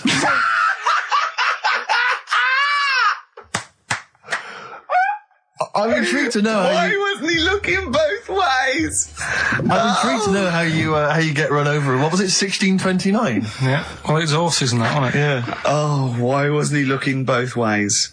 Karl Pilkington, you are a genius. Play a record, you fool. Well done, Karl. More cheeky freak of the week next week. See what's going on. Okay, in the freak world. Yeah. Cheeky freak of the week. Have you got a cheeky figure of the week? Got that. Got Yeah. that. So what deformity is it this week that you're ridiculing? Well, keep listening. Cheeky freak of the week. Do you want to? Oh, definitely. Should we do cheeky freak of the week? Cheeky freak of the week? I can't wait. I'll always do these. I'd start off with these. All right, well, let's have the jingle for cheeky freak of the week. Oh, no. Do you remember it? No. I remember it. Oh, cheeky freak of the week. Brilliant. Something like that? I want some more, though, because that was slightly half-high. Oh, cheeky freak of the week. Excellent. Right. This we're going back again. Yeah, 17th century? Well, it was 1829, right? Oh, I'm impressed. Now, the problem is with Cheeky Freak of the Week. Not so much the week, is it, if you're going back to 1829? Well... Not even of the century. You haven't even done Cheeky Freak of the century. There's... What's the problem with Cheeky Freak of the Week? Just because... Other than the sort of moral implications. Yeah. Well, last week, it was a fellow with two heads. Yeah. We've done Siamese twins. It's Siamese twins again. Oh, No, it was Siamese again. twins. It wasn't a fellow with two heads last week. It was Siamese twins. Conjoined twins, sorry. They're two different people. This is what I'm telling you. But this is the problem. They're going to crop up quite a lot just because they've got double a chance. All right? Oh, please don't write in and complain. He knows not what he does. You understand, don't you? Karl will actually feature one day in this section. Yeah. So, right, go on, Karl. We're going back to 1829. Yeah. All the way back there to It's a 1829. retro conjoined twin link. A couple of guys set up a business. They were called Chang and Ang. Oh, they're the first. That's why they were called Siamese twins, because they wasn't that what it was based on? Those two, Chang and Ang. Was it? The original, yeah. That's why they're called Siamese twins, because I think they were Siamese.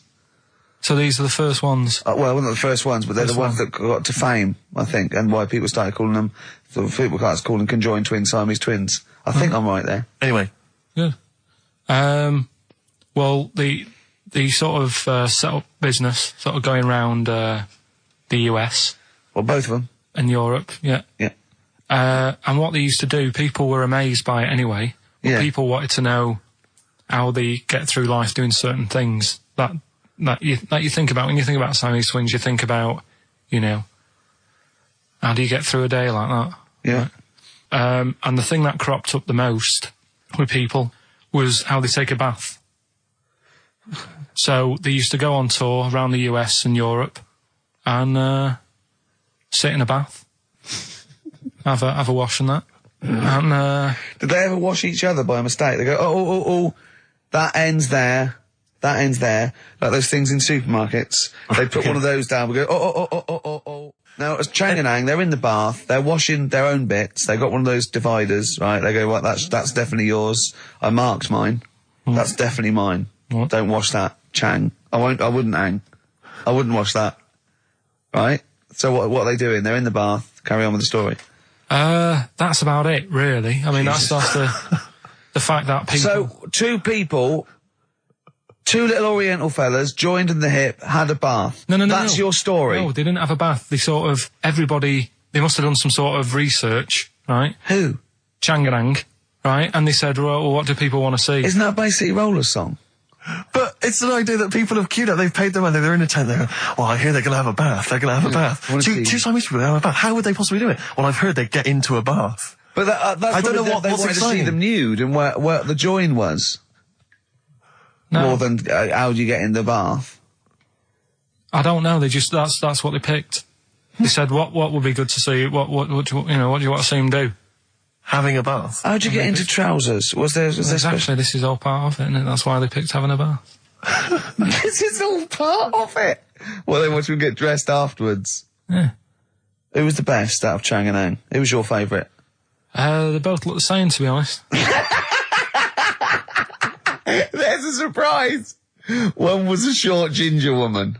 Oh dear. Is there anything what would be better than having a bath for you when you're seeing them? What would sort of make you go, I wonder? One of them pulling and the other one going home alone. Yeah. I go, look, she's definitely up for it. I'm taking her home and go, oh, what am I going to do? Can I watch? Definitely not. Definitely not. Look, you go to bed. I want to wine and dine her. But if he's got back to their place and they're going at hammer and tongs, but are you saying one of them? No, hammer and tongs were their cousins. Right. They lived miles away. Yeah. If one of them gets knackered, can the other one take over? God, I think we play a record. That annoys me. What? That sort of being at it all night. What do you mean? Let's put a song and I'll come back What to do you it. mean? It was my birthday, right? Went home after working with you a couple of Saturdays ago, right? Girlfriend was like, open your card. And I said, no, it's my birthday on Monday, I'll open it. You obey by the rules, certainly on birthdays. Birthday rule. Well, there's no point. Well, exactly. Chaos leads that way. Yeah, right, so... Not an anarchist, never has been. So anyway, she was kept going on, and it was doing me head in. So I said, all right, I'll open it. Yeah. So I opened it. Ticket fell out. Surprise holiday to one of the Canary Islands. So. And what was your reaction? I mean, The first one was we haven't got enough money right for this, but I didn't want to ruin it. So No. So I didn't go on about that, and I said, oh, it'd be great. So I can't wait. So, did you say it in that tone of voice? Well, it was good timing because I was tired and everything. And I'm not a big holiday fan, but the timing was right. Yeah. Do you know what I mean? It's the same as last night. I don't always like a curry, but last night You're in the mood. you get that sort of, oh yeah. Curry, you had a feeling. Yeah, you had a feeling You for thought, curry. and then lo and behold, later you were eating the curry. It's weird, isn't it? Very Isn't it weird, the strange. Life is- paranormal? Isn't it weird? Isn't it weird? They work in mysterious ways. Yeah, ghosts. yeah. So yeah. anyway, right, the island, if I was on with you here, I'd probably say it's a bit barren. Okay. Not much there, but if you get a hotel, you guarantee good weather. Right? Are you? No, what I mean is, it'll be a good holiday. If you get a hotel, right, the weather's always good, so you'll have a nice Yeah, time. that was a comma, yeah, it was a, yeah, go on. And all that, and the food was alright, and everything was going alright. I was just having a nice, relaxing time. And how do you sort of spend your time on a holiday? You just lie around? Is That sort of holiday, just lying around. I bought a book. You bought a book? Yeah. Okay, ghosts? No, it was short stories, right? About It was ghosts? it was about like special days in our time and time before me and stuff. Oh, yeah. And it was like it was telling you about how in, I think it was 1814, the Thames frozen up. Yeah. And all these stories are told by eyewitnesses. Yeah. Right. So there's some fella who was around in 1814. And the Thames was frozen, and people used to put market stalls on there, and they'd do the shopping. It was like an Oxford Street. Was that Mad Liar Charlie? No, because he's famous for that. Well, I'm sure, you know. No, I think that was Mad Liar Charlie. Right. Yeah. So I was reading that, and then after a couple of days was a bit like, Boring. yeah, you can only do sort of so much lying around. And so much reading. So Suzanne said, let's go on the beach, have a walk. You ain't gone on the beach? Where had you been up to this point then? In your room? No, just like around the pool, just relaxing and having a swim and that. Yeah. So she said, let's go on the beach. I said, all right then, yeah. So wandered down to the beach, and first impressions are, yeah, it's all right, it's clean. Sea Your looks good. criteria is so basic, it's brilliant. Right. Hotel, yes. Roof, good. Food, adequate. Beach, clean. Next. So I'm walking along, and everything's good, and there's a woman feeding fish bread, which I thought that's different.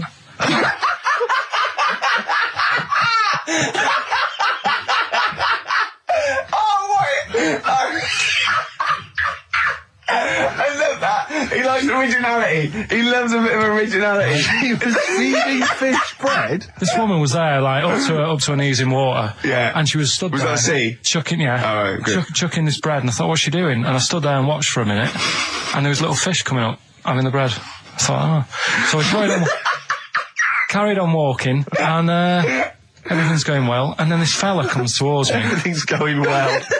Yeah, I haven't fallen over. Clean feeding bread. 2 points for originality. It's going well. Yeah. Fella comes walking towards me. Oi, oi. He's only got no pants on. Oh. So I said, Suzanne, what's going on? Why did he turn to her? Like she knows more than him. So she said, oh, yeah, it's, she said, yeah, it's a nudity. Is this going to be a long story? Could you pour that coffee? Can you give me that coffee over? Sorry, this is really bad. Yeah, because he's poured... Thank you. Just amuse yourselves while we sort the coffee. Thank you very much. Dave, do you want I'll have a cup of coffee, Carl. Thanks, yeah, cheers. Cold. Right, good. Okay. So, Great. Thank you. So she said, yeah, it's a nudist beach. So I said, well, why, what? I said, we're all it's all mixed up. Normally on a nudist beach, it's a nudist beach and you don't go wandering on there when you get your clothes on and that. So it annoyed me a bit, because there wasn't any signs. So this fella's getting closer. Well, the knob out was a sign. Yeah. Right, so he's getting closer. And he walked past me. It was an old fella. And he walked past and he had a hat on and a little pipe. And a big rucksack on his back. Right, so he got me thinking... Not strictly naked. I'm walking along and I'm thinking... Right, why do people want to do this? So straight away, I wasn't on holiday anymore, because most of the time when I'm on holiday, I don't think about anything. Right? Your mind's a blank. I just switch off. Right? But all of a sudden, this has got in my head now, and I turn around to look at him, and... Check out his arse. And this bag, right, I swear, That's his it was massive, right? What? You had a massive bag? The bag. His rucksack? His rucksack. Oh, right, okay. When he said there's an old couple coming towards me, I said, what was lower, the bloke's bollocks or the woman's tits? And he said, well, that was another point. She might as well have worn knickers. Because so you can see it. That's what he said to me. So you saw the bag? So it annoyed me, yeah, because the whole idea in it, this is what I think, I mean, I might be wrong, right? Might be wrong. Chances are You never have been before. Being nudist, right? What's it all about?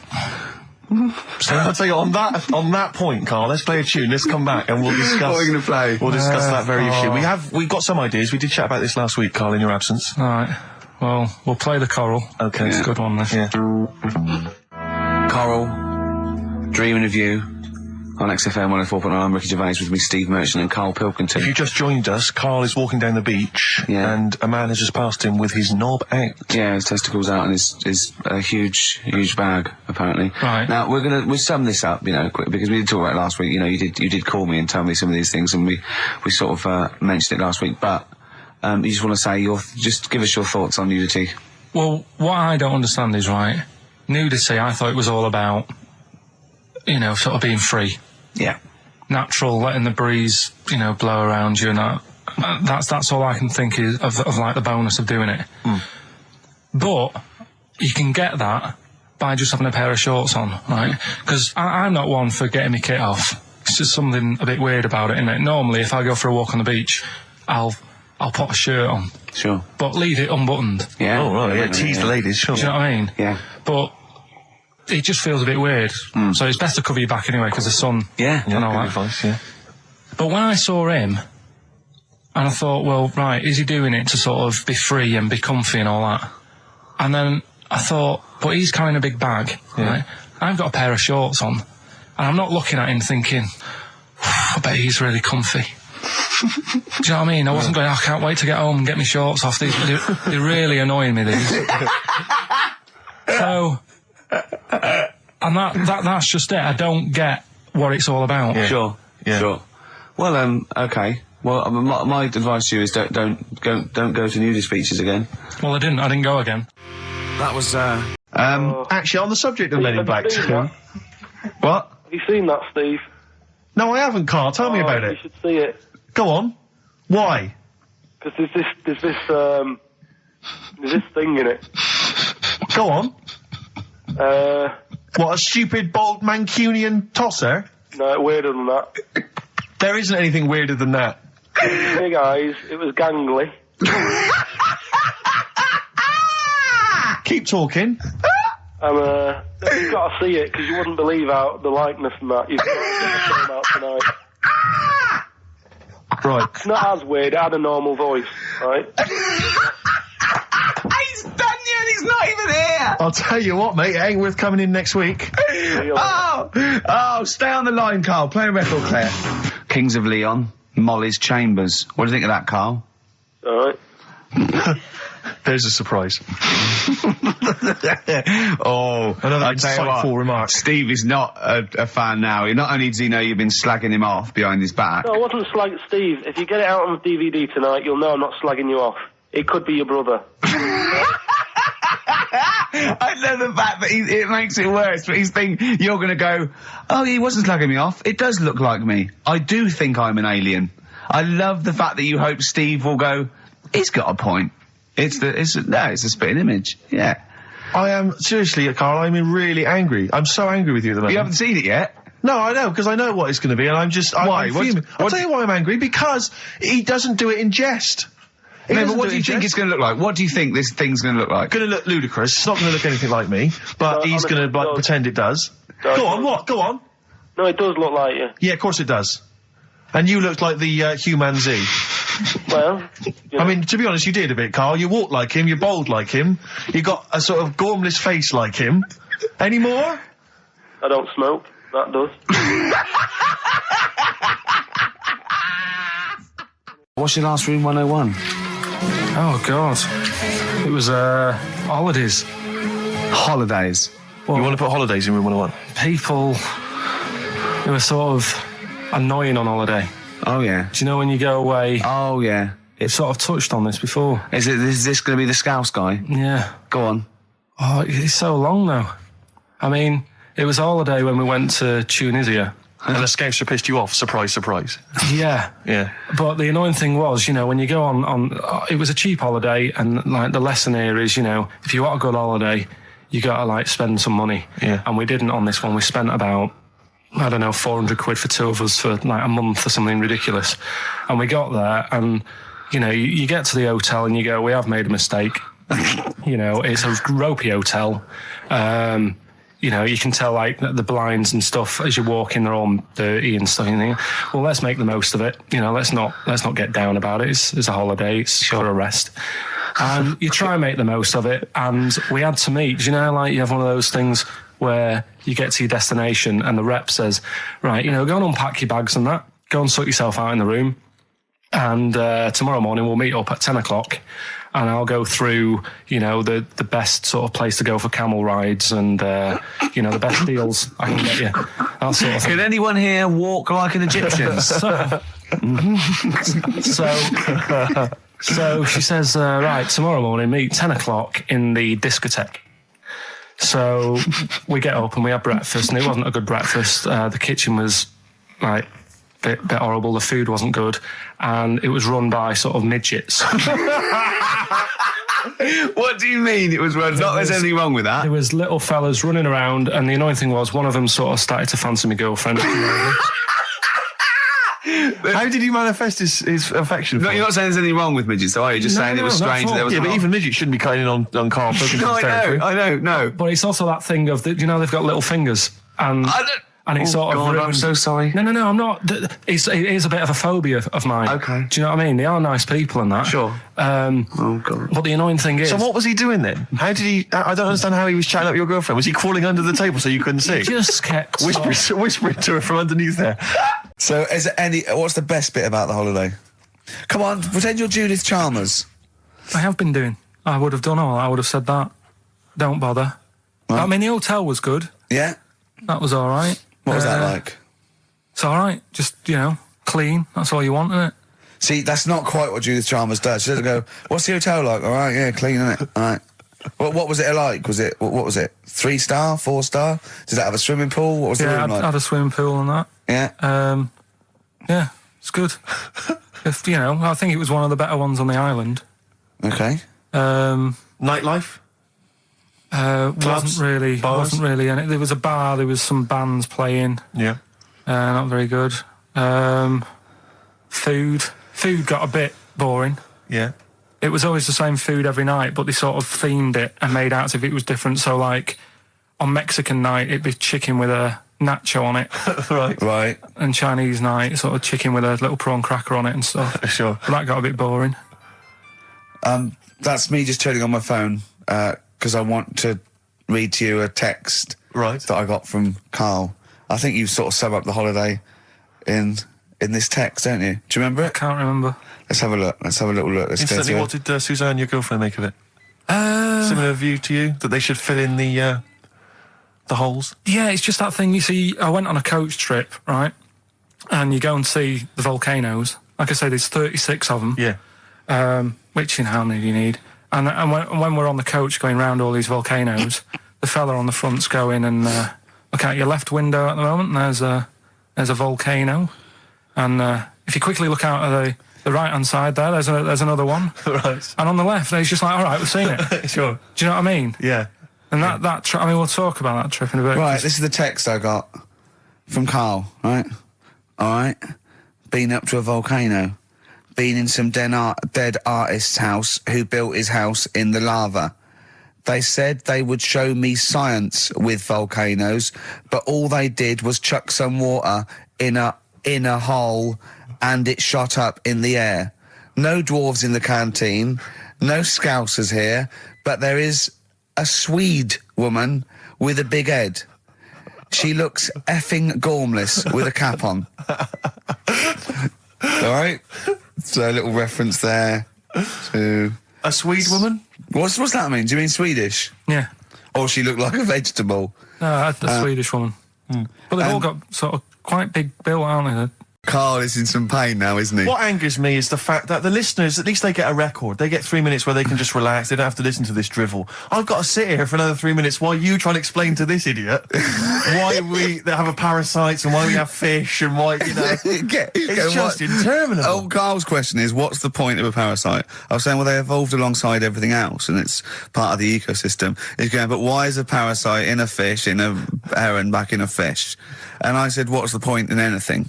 Right, apart from the balance of the ecosystem that survives at any time.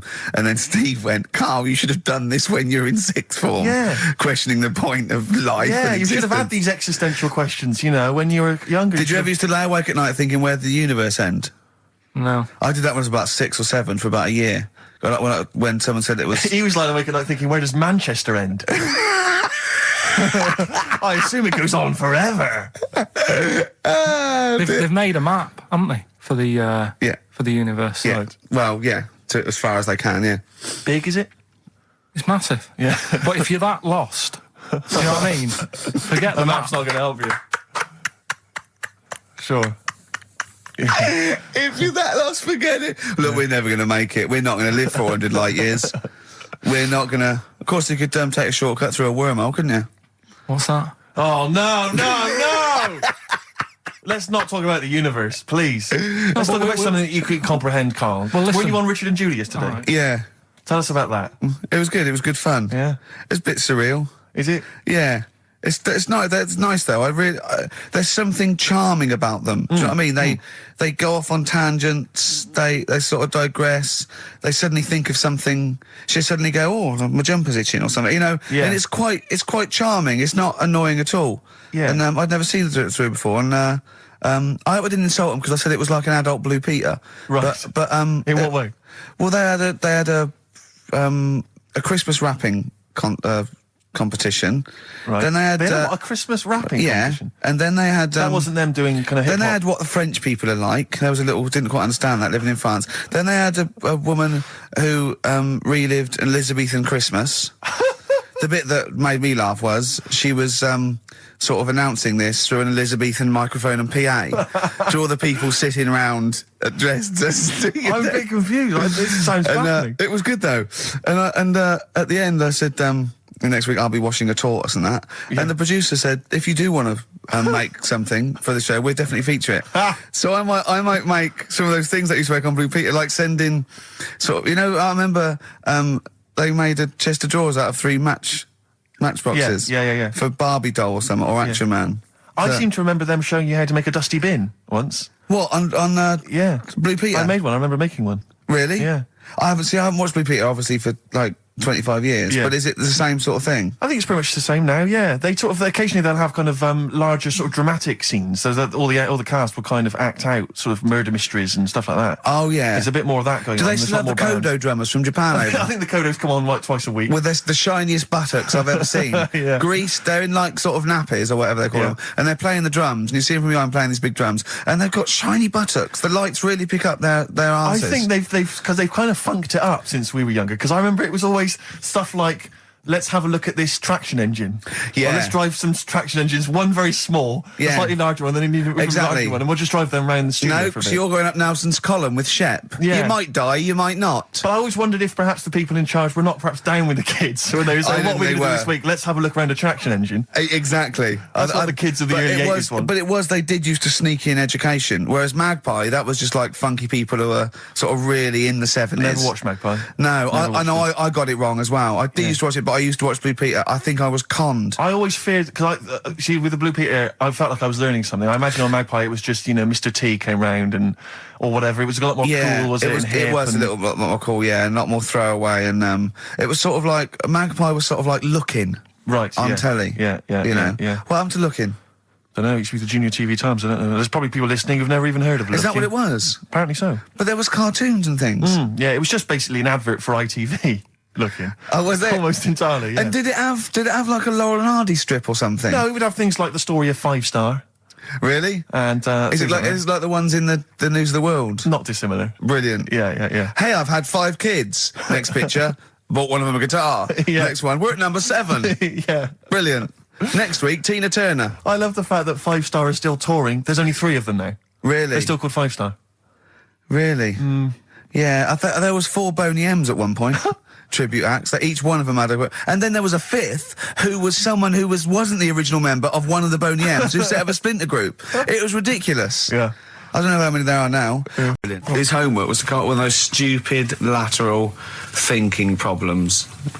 We maybe should give an example of the. sort of genre. Romeo and Juliet. Right, Romeo's asleep on the bed, Juliet's on the floor, covered in water and broken glass. What happened? And you ask all these stupid questions, and it's Romeo's a cat and Juliet's a goldfish. Again, Awful. What am I thinking? Yeah. Yeah, go on then, Karl. Right. Yeah. There's a bloke lying on the floor, right? He's cut his head, blood's coming out of his head, and all his mates come running up, and they're all stood round him. Yeah. And they don't take their hats off as a mark of respect. That is outrageous. Why didn't they take their hats off? I'm laughing, but it's probably as good as the real absolutely. ones. A bloke's fallen with his... Yeah. He's lying on the floor. Yeah. He's dead. Yeah. His mates come running up. Was it important that his head was cut? I don't know. I mean, Would it have been okay if he'd have been wearing a hat? He wouldn't have been dead if he was wearing a hat. What's your answer? No, you're meant to answer questions. You don't just go, what's your answer? You say, where's the turn? So you go, no, and I have to guess. It's obviously like sort of motorcycle stunt team or a parachute. Why didn't they take their hats off? Because they're probably still on the motorbikes or something, or... Well, yeah, but if you mark a respect to someone, you could take your helmet off. Getting angry. What? They're parachutists. Why can't they take their helmets off? Because they're coming down from the sky. But he's on the floor dead. Well, yeah, but they can look down and see him on the floor. Are they on the floor, Karl? They're on the floor as well. They're walking, are they? Yeah, well, they sort of stood there looking at him. They're stood there. Yeah. They're stood on the floor looking They're at him. soldiers. Why? But why? Because it might be in a battle zone. They might have their helmets on, and he's been shot in the head. No. Well, that does work. You see, this is my point. That one works. That one works. Unless you've given us a piece of information where that doesn't work. What's the difference? Why is yours different to he's been shot in the head in the trenches, and they're looking at him and they keep their helmets on? I just don't think it matters as much. If they're in the trench, they're already guarded a little bit, so they could take their hats off. It's the best mate, for God's sake. Okay, he's dwelling on this. Are they normal hats? What kind of hats are Give you they? the answer. No, don't get ratty. What kind of hats are they? Baseball hats? If I told you what sort of hats they are, you'd have the answer. Wow. Okay, I've got to guess what sort of a hat it is then, have I? Right.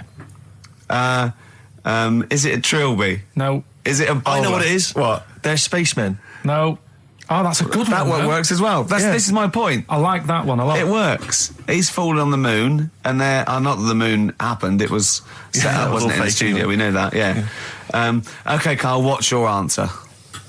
Builders on a building site. Why is that different to soldiers? Because bricks don't fall in wars. But bullets fly. Right. Let's play a record and we'll come back to it, Karl, while you think about what you've done. Oh, yeah. On XFM 104.9, I'm Ricky Gervais, with me, Steve Merchant and Karl Pilkington, and a few new characters, Steve. I can't believe I just that. said, I know you love Moyles and his sort of wacky stuff, and Chris Moore, Edmonds, one of the greats, and Edmonds, and just all well, I'm going to go along the same sort of vein. I've come up with a couple of. Can I show you one? I'm excited. Okay. Well, it always starts with a sort of doorbell. Okay. So it goes, ding dong. I go, oh no, hold on, Steve, hold on, Karl. Who's that at the door? Yeah. Hello. Oh, hello. Oh, look, it's Camp David, the right queer gay. Oh, hello. You look all gay today. Is that because it's nice weather? Oh, no, that's not what it means. Oh, have you got a girlfriend, Camp David, the right queer gay? No, but I've got a boyfriend. Oh, bye. Right. Oh, ding dong. Oh, it's another one. Hang on. Another comment. Hello. Oh, look. It's Holy Fuck, the little funny Chinese fella. Wait, that's his name, Karl. That's his name, Karl. Karl. Hello, Holy Fuck. Harold. Right? Yeah, that's fine. Mr. Fuck, you can call me Holy if you want. No, I'd prefer to call you Fuck. Yeah. Right? You're right. Nothing wrong with this so far. No. Have you got a girlfriend, Mr. Fuck? Achoo. Oh, you haven't got that SARS, have you? Yeah. No, that's my girlfriend's name. See? Yeah. That's lovely. Oh, just before you go, Mr. Foot, I've got two things here. I've got a nice Trilby hat that you could wear, or I've got a little lampshade. Right. Which one do you want to put on your head and walk around? I presume the Trilby. No, but it's not. No. Yeah. The lampshade. Lampshade, of course. Bye. See you later. Yeah. I thought they were genius. Can I be honest? I'll be honest. I thought they were brilliant. I thought they were. You didn't steal them off Chris. No. They're original. They're original. Sometimes characters. Chris Moyles has done stuff as good as that. I know. Yeah, I know. But no, these are all mine. So there you go. We'll be hearing more from Camp David, the right queer gay, and Holy Fuck, the funny little Chinaman. What? All right, Karl. Yeah. Is that your sort of humour? It might not be your sort of humour. You just should have run it past me before you did it. Yeah. What one are you worried about in particular? The not Camp David. Well, say his name. No. Say his name. Which one? I don't know which one you mean. The Chinese fella. Well, I forget who that was. What was his name? I can't remember. Well, if you can't remember, it can't be that good, so we'll leave it. We won't do it again. Right? I'll tell you what I've got, Steve. Oh, what? I'll tell you what I'm thinking. Go on. Right.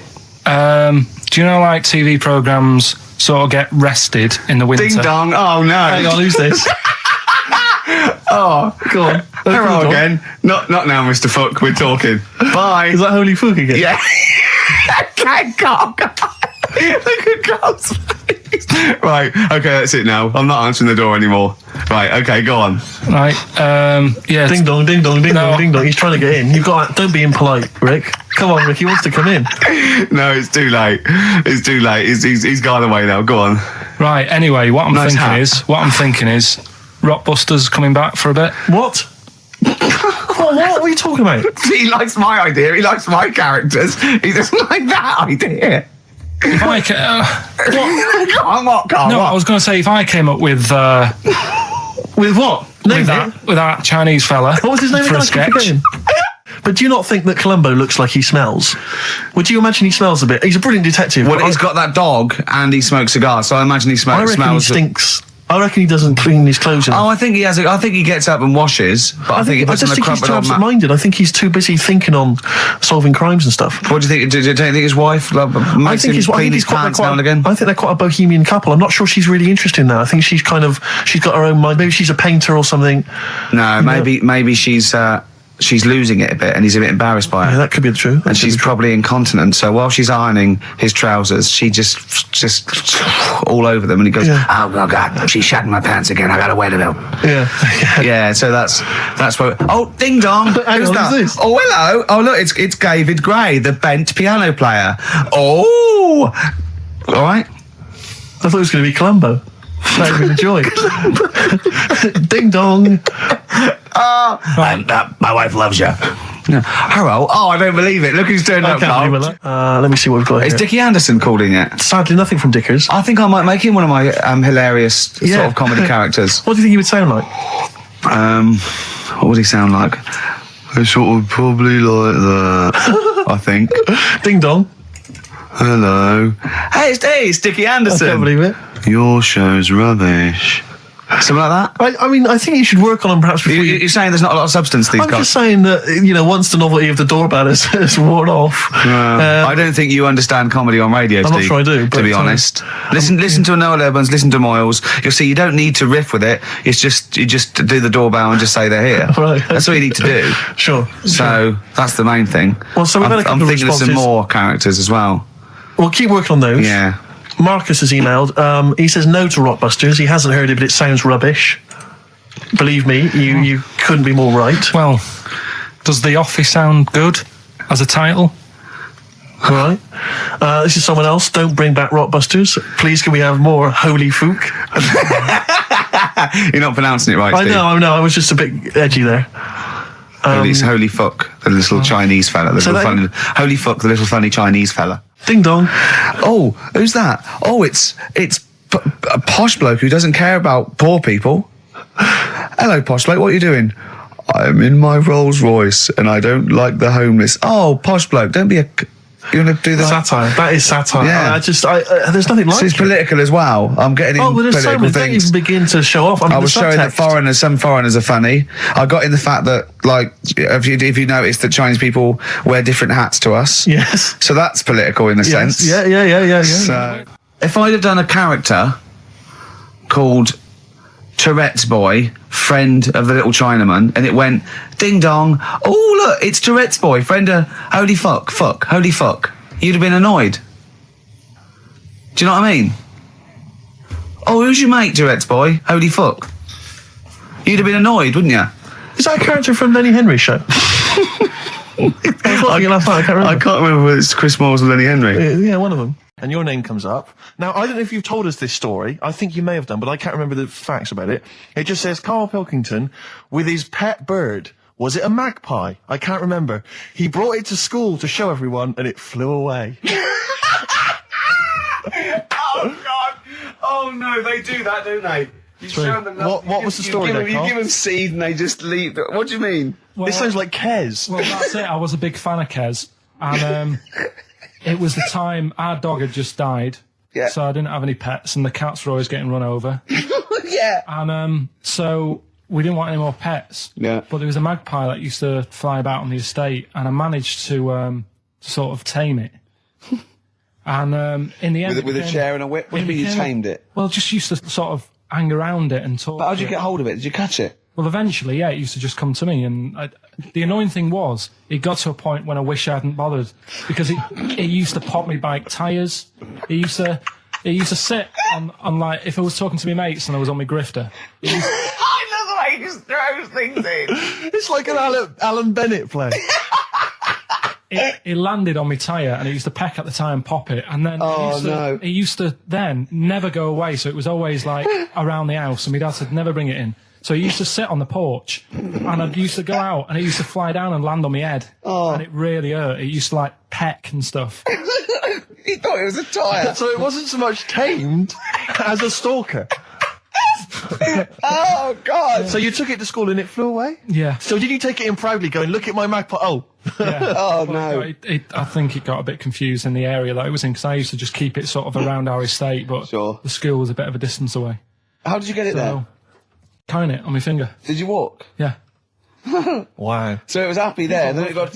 Huh? But it used to be one of those things that people would stop me in the street and sort of go, oh, what's that? And I don't suppose Maggie, called it Maggie. you didn't get Charlie's Angels to go and find out what happened to it? Investigate? Were they impressed? No, not really. No. Carl, this is quite a little insecure sort of chap. And he was just worried about that last bit. He was going, who would ever find that interesting? He was worried about people finding him boring. And Steve said, as I said, you know, it's like an Alan Bennett thing. He went, yeah, but, you know, no one would care about Alan Bennett if he wasn't such a hit maker. They wouldn't care what he had to say. And we just looked at him for a while and he went, thinking of Tony Bennett. Bless him. Listen, it's almost the end of the show, Carl. Oh, yeah. And it's really been a Carl special. This is a Carl hasn't special. it? Yeah. Well, next week, We won't we'll be getting lay this off you much next week. We have to We're not know. going to... He wants to retire a little bit. Just A few more names that you may recall from Friends Reunited. Go on. Lisa Shufflebotham. Do you remember her? Yeah, she... Was she one of Charlie's Angels? No, she wasn't that nice, but she wanted me.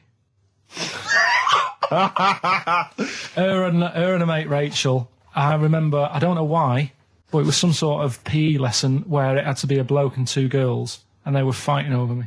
could you hear what they were saying? They were just like, I want him, and I was loving it. Stuck in the middle, and they were fighting over me. And then the next week, I thought I'll sit near them. What sort of game do they play at his school? I don't know, That's an incredible game. but I think Punch me on the arm. No, punch me on the arm, Carl. They just went through it, because the following week I thought, right, I'll sit near them again, because I quite enjoyed the way they fighted over me. But then they picked somebody else, and I don't know who I was with that week. So you didn't get any action with Shufflebotham or a friend? No. And when she got older, she went a bit off. She didn't look that good. She's probably nice now. It's just, I mean, I'll say about myself, when you get to sort of the end of secondary school, you do sort of go a bit odd looking. Right. Do you know what I mean? When your sort of head grows funny. I would just love to go back to his school of that era. I mean, just what happened to people, whether, you know, all people sprouting limbs. No, do you know and what I mean? things. When you're like 12 and that, you quite, no, not 12, when you're 10, when you're 7 to 10, you sort of look healthy. and you look at your pictures when you go, yeah, I was a good-looking lad. But then when you get to late secondary school, something happens, and you just look a bit odd. Okay, well, what about Alison Thorpe? Not sure about her. I sort of know the name, can't put a face to it. Damien Comer? Again, know the name. Yeah. Can't remember anything. No. Yeah. It's a shame. Well, these are pretty much all the names I could find. We've had some interesting thoughts, though, and interesting anecdotes. Yeah. Anyone in particular that you'd like to say hello to that maybe listening now that No, I think I would have mentioned Darren Buckley if you hadn't brought him up. Oh, right. He was like my buddy. Yeah. Someone passed this on to me. It's from the Guardian's media website. There has a sort of website that's dedicated to kind of media information. Is this about our complaint? Well, the headline is "Comedian Rapped Over Radio Innuendo." Right. Jessica Hodgson has written the article. Are you familiar with this? Have you seen this? Be careful now, because we actually got a complaint. A lot of people don't know this. We got a complaint upheld, and well, all of this we're very sorry. We didn't mean to offend, and it was a while ago. So we are going to be very careful. Carl's getting very nervous. We're just going to read out. We're not going to editorialise, Carl. We're just going to read out what the Guardian printed about us. All right? Okay. Comedian Ricky Gervais has had a dressing down from a broadcasting watchdog for his repeated use of the word cock in a lunchtime radio show. That's all right. That's what it says. Fine. Carl. That's what he's not going to say it again. He's not. Yeah. Go on. Imagine this is the news and I'm reading it. Yeah. The Broadcasting Standards Commission upheld a complaint against the comedian for coarse sexual innuendo in the programme on London station XFM. The Commission acknowledged that the presenter's remarks were intended to be humorous, but took the view that the amount and detail of the coarse sexual innuendo had exceeded acceptable boundaries for broadcast, said the BSC in a statement. The complaint objected to a section in the Comics Saturday afternoon show when he discussed the different meanings of the word cock. Gervais wondered aloud whether the word was acceptable when discussing birds, but not the male sexual organ. A BSC spokesman said the comedian went on and on about it for nearly 5 minutes. XFM, a self-styled alternative radio station, said in its defence that its remit was to provide cutting-edge programmes for a youth audience.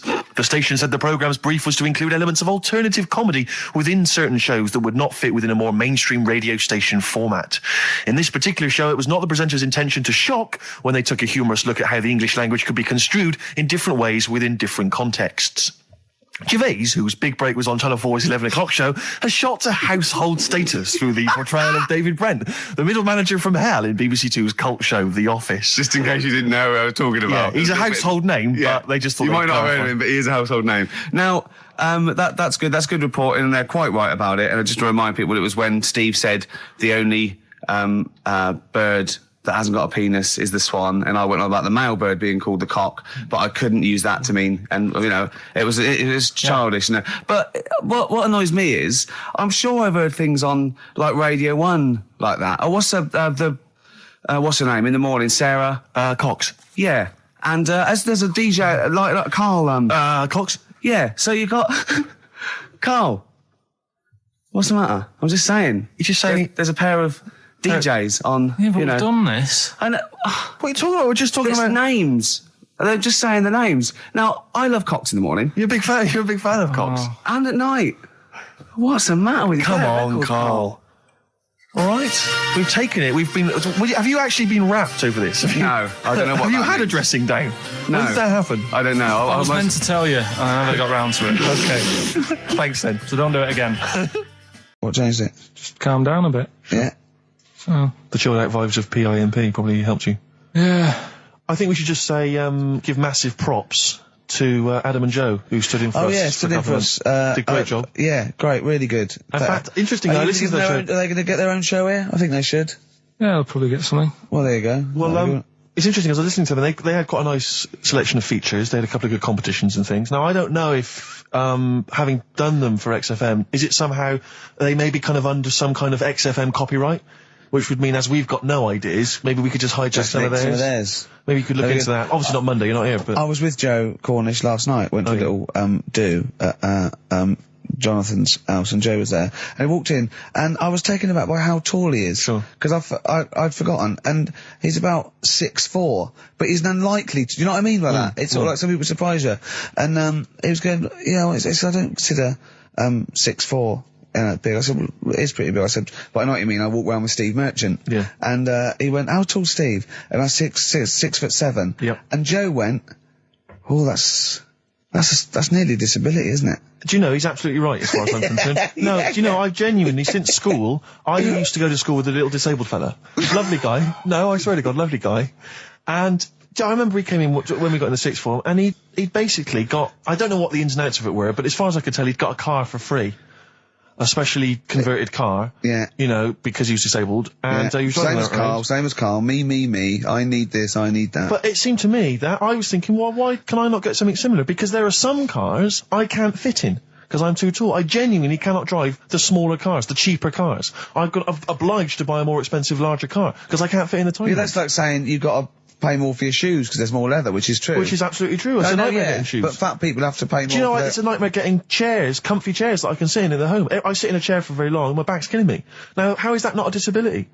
But no, you don't see people like me whinging. But I think tall people, I read an article that taller people on average, get higher wages through an advantage, or just because they're taken more seriously than little dumpy fellas. Do you know what I mean? But I don't think I genuinely don't think there are many benefits of being really tall. People seem to assume there are, but beyond the fact that I can reach things down from a high shelf, I know. I don't think there's any real perks. I've seen you hit your head a few times.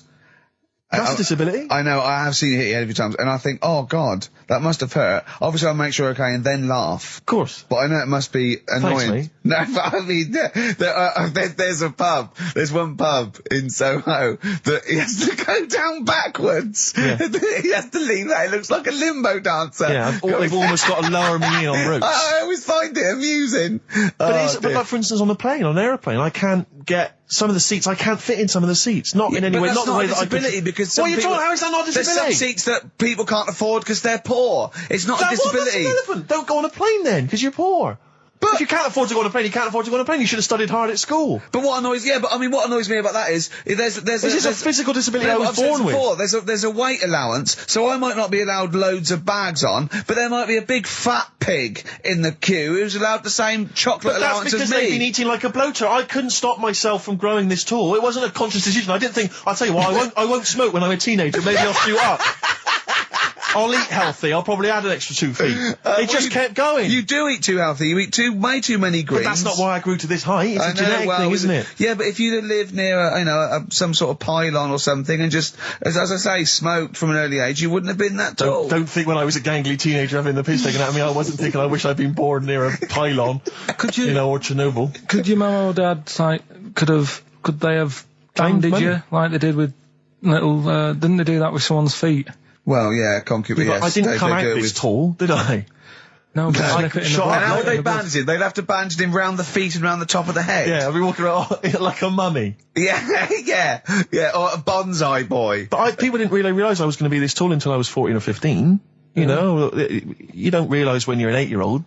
How tall were you when you were about like a gangly, okay, so a typical gangly teenager, 15. How tall were you at 15? I don't know, 6'5" maybe? And I bet you were like a beanpole, weren't you? Well, of course. Yeah. And what sort of glasses did you have? Cool. Now, what did you have? I don't know, a monocle. No, I can't remember. Did you wear a bow tie once? I wore a bow tie? I thought I was trying to preempt the styles that might be coming around. I think I've been watching a lot of George Formby films. And I thought it can only be a matter of time before the bow tie comes in. I thought it might be quite kind of urbane and debonair. Yeah. So what was Robin Day at the height of his fame around this time? Yeah. Yeah, I wanted to go for that dandy look. I thought that's what the girls would go for. I know, the dandy.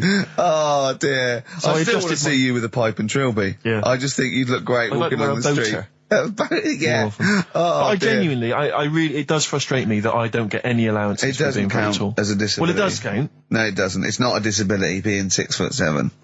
But how can you explain, for instance, travelling on a bus or a coach? There's some seats I can't sit in. The only disadvantage is, people look. I've seen people stare at you, but they stare at me because I've been on the telly. Was that a disability? People being recognised? Yes, but you could avoid that by not being on the telly. It's your choice. This is my point. It's your choice. Yeah, it's the same as the big fat people. It's their choice. It's a different sort of stare, isn't it? I've been there. Yeah. When the sort of stare that you get and the sort of stare. Well, obviously, sorry, Steve, but I'm gonna, follow up this inquiry. What do you mean, Karl? No, I'm just saying it's more of a stare of fear than, like with you, they go, oh, it's him. Yeah, go on. Whereas with you, it's more like, jeez. Do you know what frustrates me? I thought he did deserve having a Monday off. I've changed my tune. Yeah. Sometimes you don't realise this, listeners, but sometimes I'm an intermediary. I do step in when he's winding him up, because Karl gets to the point where he's going to explode. Yeah, and it's sees crazy. it's okay, Jeff. And I step in, and this is the kind of response I get from Karl. This is the kind of back chat I get Well, I from tell him. you, he's a little user. I'll tell you what, because he's too scared of winding you up, because he knows that you'll just walk out of here and he won't get his Monday off. Absolutely. Play a record, you little oik. Weasel. You're a weasel. Title track from an album called 1972 by Josh Rouse. Well worth listening to. XFM. Yeah. Ads. Yeah. Joe Jackson, Different for Girls on XFM 104.9. Ricky Gervais, Steve Merchant, Karl Pilkington. He's annoying me now, because he's got a day off, and he's got 2 hours, and he's miserable. He's not even doing anything for the show. It really annoys me. Well, hang on, wait a minute. What? You've forgotten his brilliant film quiz. Yeah. He's contributed that. That he probably did during the week. Well, Do you know what I mean? What are you going to change your attitude, Karl, or what? Or should we just, like, not bother with this show? Told you. What? Don't annoy me, and you'll get the best out of me. Yeah? I told you, this show is to annoy you. You knew that. But this is what you're going to get. Do you know what I mean? But no, you've got to be good and get the day off, or there's no point for any of us. Right, if you were having an operation, would you annoy the doctor? What? He can't concentrate, can he? Don't wind him The up. fact that he's a doctor. All of a sudden. yeah, he's got to press a button and find out what a monkey did in 1932. And he's, Where's the monkey news?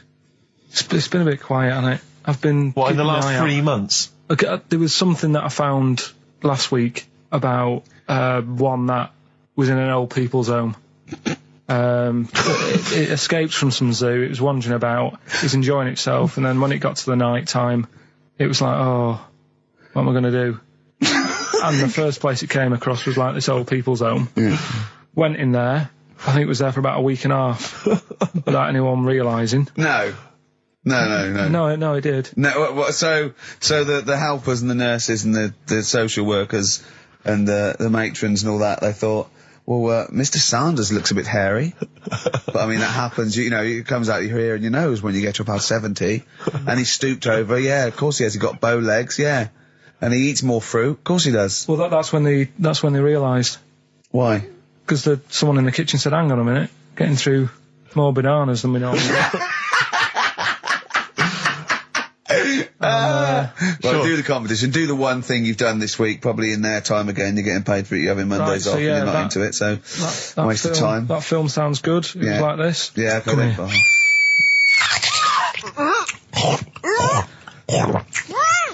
I'm well happy now I've had that. Oh, yeah. Right. So that's a bit of a cryptic clue. Yeah. Someone eating this woman. Yeah. But we're talking about MTV, right? And I was feeling a bit nervous, wasn't I? About like, you know, the way I look. Right. And what have you. And then I watched a bit of Celebrity Big Brother and all the fuss that Mark Owen's getting. And he's not that good looking, is he? He's a very... I want to be Mark Owen's mate. If anyone who knows Mark Owen or Mark Owen's listening, I want to be his mate. I think he's brilliant. I think he's a nice lad, but what I'm saying is, right, all the girls go mad over him. Yeah. And he's not that good looking, is he? Well, no, he's got to... He is in a certain way, isn't he? That sort of non-threatening... Yeah, but he's not stunning, is he? Do you know what I mean? No, but no. Well, what's your definition of a stunning? Yeah. Well, who do you like? Someone who you look at and you go, God, they're good Which looking. bloke do you fancy? What bloke do you think's attractive then? So if I was into men, Yeah. in fact, you can still say a bloke's a good looker without fancying him. And who do you think is attractive? Probably. I mean, it depends what you're looking for. No, just look. Just look. You think there's different looks as well. Of course, yeah. isn't there? Who did you say was attractive? Who did you say was like stunning in your definition? A good-looking lad. Yeah. Good-looking lad. Oh, look at him over there. He's.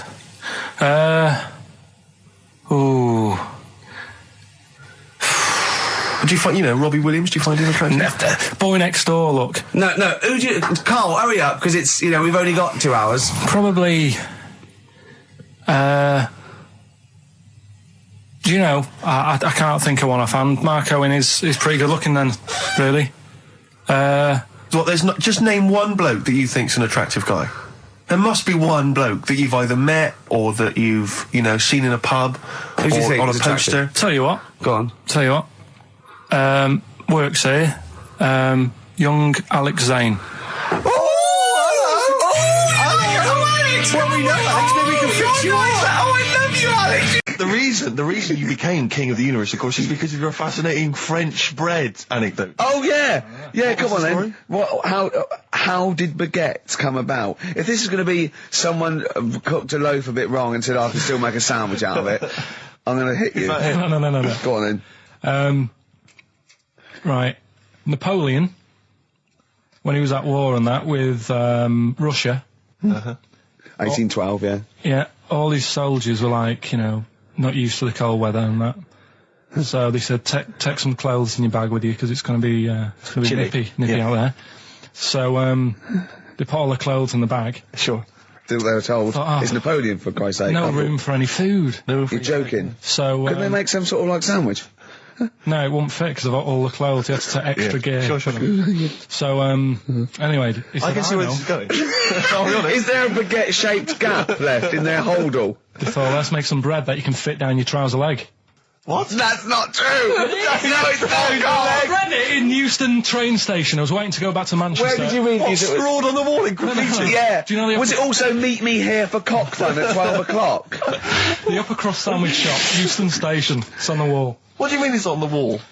Do you know it says like sail on at Dixon's, whatever? Yeah. Next to that there was like a bit of information. Once you've read the stuff on I Dixon's, get information. there's a big thing about the history of the baguette. I read it and I thought, No, we got to make a sandwich we can split down our trouser leg. But how can you march and fight with a huge piece of bread down your train? Although it would be intimidating. You see them coming, you go, sacre bleu, look at the size of them. They're big fellas. Well, Blimey. I can't help but feel that could be a practical joke at your expense. yeah. do that. Well, the Earl of Do you ever Sandwich... question anything you read? If it's printed up, is that, like, fact for you then? Well, it's not funny. I mean, if they were trying to be funny, it's like, it's not, is it? So it's information. Have you heard us? Things sometimes want to be funny when they're not. That's exactly what happened with the sandwich. The Earl of Sandwich wanted something he could fit down his pants. And it was those triangle cut sandwiches wrapped in cling film were perfect. You might be right. You might be right. I am. Because the Cornish pasty, so they could drop it down the mines, isn't it? Is it? They wrapped it up they wrapped up like meat and vegetables in pastry, and they sort of crimped it, and it was like and they dropped it down the mine, so, yeah, that's how that came about. And bagels were originally made so that people could play hoopla, but then eat afterwards. I don't know if you're aware of that. That is true, Karl. Well, anyway. Call my bluff. Is that true? Yeah. They're all true. They're all true. Yeah. Tell your kids that when you have them. Yeah. You know, if they're still alive in a million years. Well, it might be true. Can someone confirm that baguette fact that it was so Napoleon could stick it down Not him. his trousers? Not him, his soldiers. It's that thing, though, you see. This happened years ago to me, right? When, you get pally with someone, and then you wind each other up, and then there comes a time when you just go over the line. Yeah. Right? What happened? Well, it was this lad called Anthony, right? Who was my mate. Yeah. And we used to sort of always have a little fight in the toilet and that. Sure. Right? Punch each other. No, I want to wipe it. And the punches, used to get harder. Yeah. And stuff. And then, so he hit me harder. Turned out into a proper fight. Yeah. I chipped his tooth on the sink. Right? Right. This happened at school, and it was time for assembly, and I thought, and he's in the toilet crying. I thought, go to assembly. There's police in there in the assembly that day telling people about unnecessary violence. And you thought they were there for you? So I'm like, oh no, Anthony's going to come in a minute, like crying with all blood coming from his mouth. So I'm going to get arrested. Yeah. Did you go running and sleep? And that was an example of... Yeah. I mean, it kind of happened because I went out with a girl who he fancied. How old are we now? About 8 or 9. I think that's out of order, going out with a mate's girl. Yeah, but she didn't like him. He had like big ears and that. He had no chance. You're so why such a should dish. No, but do you know what I mean? All right, I haven't got the looks like I used to. Sure, when you were 8. But that's before the stress of having head squoes and that sort of thing. I have aged a lot. Having your head squeezed. I love your own grammar. I know, That's the past tense, is it? Squeeze or to have squeezed. Oh, he did squoze his head. Yeah. Oh, brilliant. So, What about a bit of Bowie? Bowie? Be my wife. Karl, I'm asking you. I think we can squeeze that in. Be my wife, Karl, come on. Right, yeah. This is I didn't want to do this. What do you mean you want to do it? Well, I wanted to give you 3, and I gave you one. It was like the alien man gets a beard or whatever. Yeah, And- which was total rubbish, so this one should be better, maybe. Hairy Chinese kid. Right, well, we've talked about hairy people in the past. True enough. Haven't we? Yeah. You know, the little kids who grew up in woods and hung around with wolves and that. Yeah, again, you're confusing it. Yeah, they're not. There were some people that were born very hirsute. They were not the people who were brought up with wolves. You just put that together in your Homer Simpson type mind. Right, well, this is like a sort of close to that sort of story. Yeah. But the weird thing is, right, Chinese people aren't that hairy as a nation. No, seriously, that's a well-known fact. They don't have that much body hair and stuff. Okay. So this little kid who was born over there, he was like covered in stuff. Was he? And it was only his nose that wasn't hairy. The rest of his body was caked in hair, right? And his hair sort of What grew. sort of hair was it? Was Thick hair. No, what I mean is, was it sort of like a pony's mane? So he just looked like an Ewok.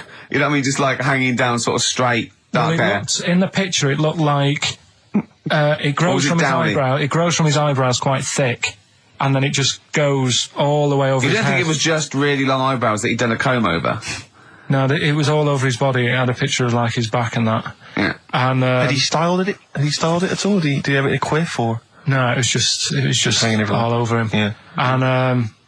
And they were like, you know, this is a bit weird happening in China, where we're not normally that hairy. That was the scientist speaking there. Yeah. And the local press and that were getting him down, calling him monkey boy and all this. Oh, And thinking Chinese press. but the doctor, Yeah. Oh. They're cruel, aren't they? The It's like those doctor, game shows. That's Japanese, isn't it? Yeah. That's what. Yeah. and the doctor said, I was Carl talking through all that time while we were just like talking to each other then. Because I turned round and I still saw he was talking. Go on. So anyway, the local press came in to see the hairy boy, the monkey yeah, boy. and they were like being tight, taking the mickey out of him, and the doctor said Showing him nuts. he's only hairy. Said he's a healthy young kid. The only faults he's got is he's got a little bit of eczema and a boil. And he said everybody should just treat him the same, and I think he grew up a healthy kid. Yeah, so that's the That's the end of the story. That's not a story. why. But I've got nothing. I don't know what to say to that. So someone in China was born slightly hairier than the rest, and he was normal apart from eczema and a boil. That to me isn't a story. But if it is, I've got a million. I mean, it's sort of like bloke from Manchester went a bit bolder than the rest, got a job on radio. He was normal. I mean, that's not a story, is it? Do you know what I mean? That blew me away, right? That the fact that he got the name, he got the number. Spooky bit, right? I'm walking home. I called you up a couple of times and I left a message on your phone because it was just amazing. Not only was he good at magic, but his maths was brilliant. No, well, that thing adding up to 42 was like, how did he do that? I mean, we didn't even make a big deal out of that. He said that to me. He said, all Carol Vorderman's got is the maths. Yeah. Do you know what I mean? Imagine him on Countdown. Yeah. He'd even know what they were going to write down. Do you know what I mean? So a bit of a wasted talent. I should see him again about that. I think it's so I get into my flat, right? And what they do in my flat where I live, they put the post in like these little pigeonholes. Right, and I don't normally check them out. I leave it for Suzanne to do, right? Sure. But this time, for some weird reason, I thought, right, I'll check it, see if we've got any post. Open it up. There's only this. A letter for Miss Harris. Yep. There it is. Bona fide in front of us. A letter addressed to a Miss Harris. Well, does she live there? No, it's my address. She doesn't live there. Did she ever? Don't know. It doesn't matter. It's weird, isn't it? But We've never had. Normally, I think there was a guy who lived there called Yaki Shoki. Mr. 42. It was definitely wasn't an Harris, right? This is the first time we've had a letter for this woman. Yes. Right. But what are you claiming? Because Darren Brown himself admits that it is not paranormal, it is not supernatural, it is a trick. It's a trick. Is it? But he would say that, wouldn't he? Hitler said that. Play a record. Well, can we open this? No! It's illegal! No, but I'm thinking if What it's if a we opened it birthday off card air? for someone's like 42nd birthday. Right. You can't open that letter. Go and put it back or you cannot open that letter. Why not? You can't open someone else's mail because you think Darren Brown's supernatural. What if we steamed it open and then resealed it? No one would know. It's only a letter. You can't. You can, but I don't want any part of it. Carl, I think you should open it. No, you open it. I'm not opening it. It's against the law. You should open it, though. We won't open it then. They won't send you to prison. Forget it. You'll get off. Cure? Yeah. Bit of cure? There's no cure, no. I'm looking. What? I'm tempted to open it. Well, do you want to, Steve? There you go.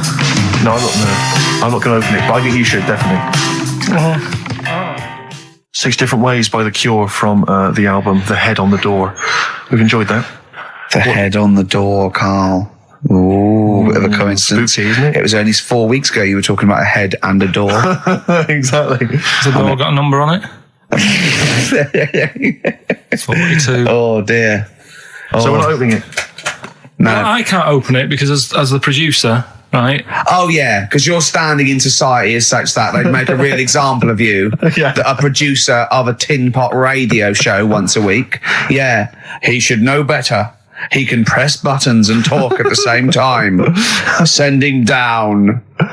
But they wouldn't try you in an adult court. You would Carl. get away. You You would get away with it. Just they'd hear you speaking for a little while, and the judge would end up squeezing your head and letting you off. It'd be like those people who train monkeys to break in. Do you remember down in South London? We talked about it in the past, and they were going around robbing stuff, and they trained them to do it. Yeah, I don't think those monkeys would have got in trouble. It would have been the keepers. So, I think XFM would probably take the rap. Will you open it?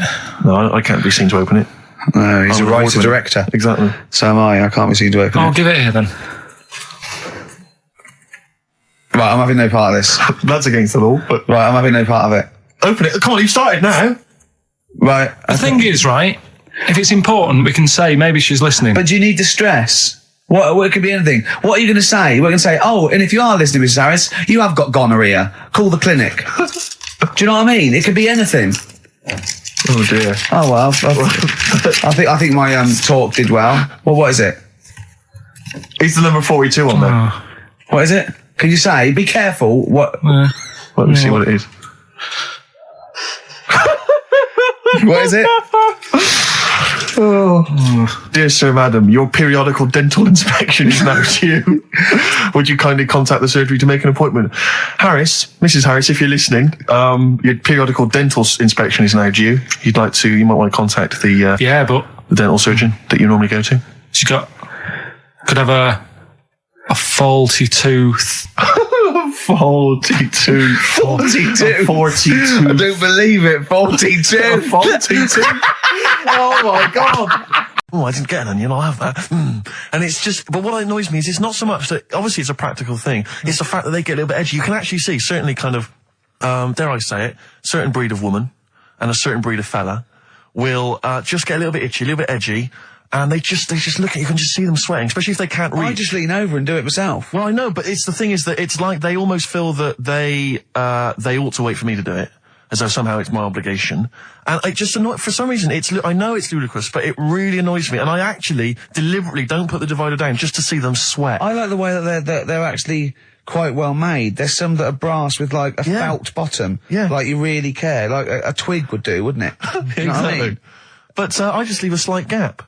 And then when it gets to when the woman's putting it through the till or the guy, I just say, that's my stuff. Do you ever look at other people shopping and go, oh, I should have got that? Often. Oh, yeah. That's annoying. I'll tell you what it is. It's the same thing. And again, it's my psychosis. When if you're on a bus or a train and we're pulling into the stop, but there's a good, kind of 35 seconds before we're actually going to come to a halt, they leap up and they're straight by the door. Yeah. But it's this fear that they're going to miss out. Oh my God, what if I fell over now and broke my ankle? I'd never get out. To be fair, I've never had that commuter's worry. I've never commuted, but every second counts, doesn't it? Because you miss a train, it can make a difference of half an hour.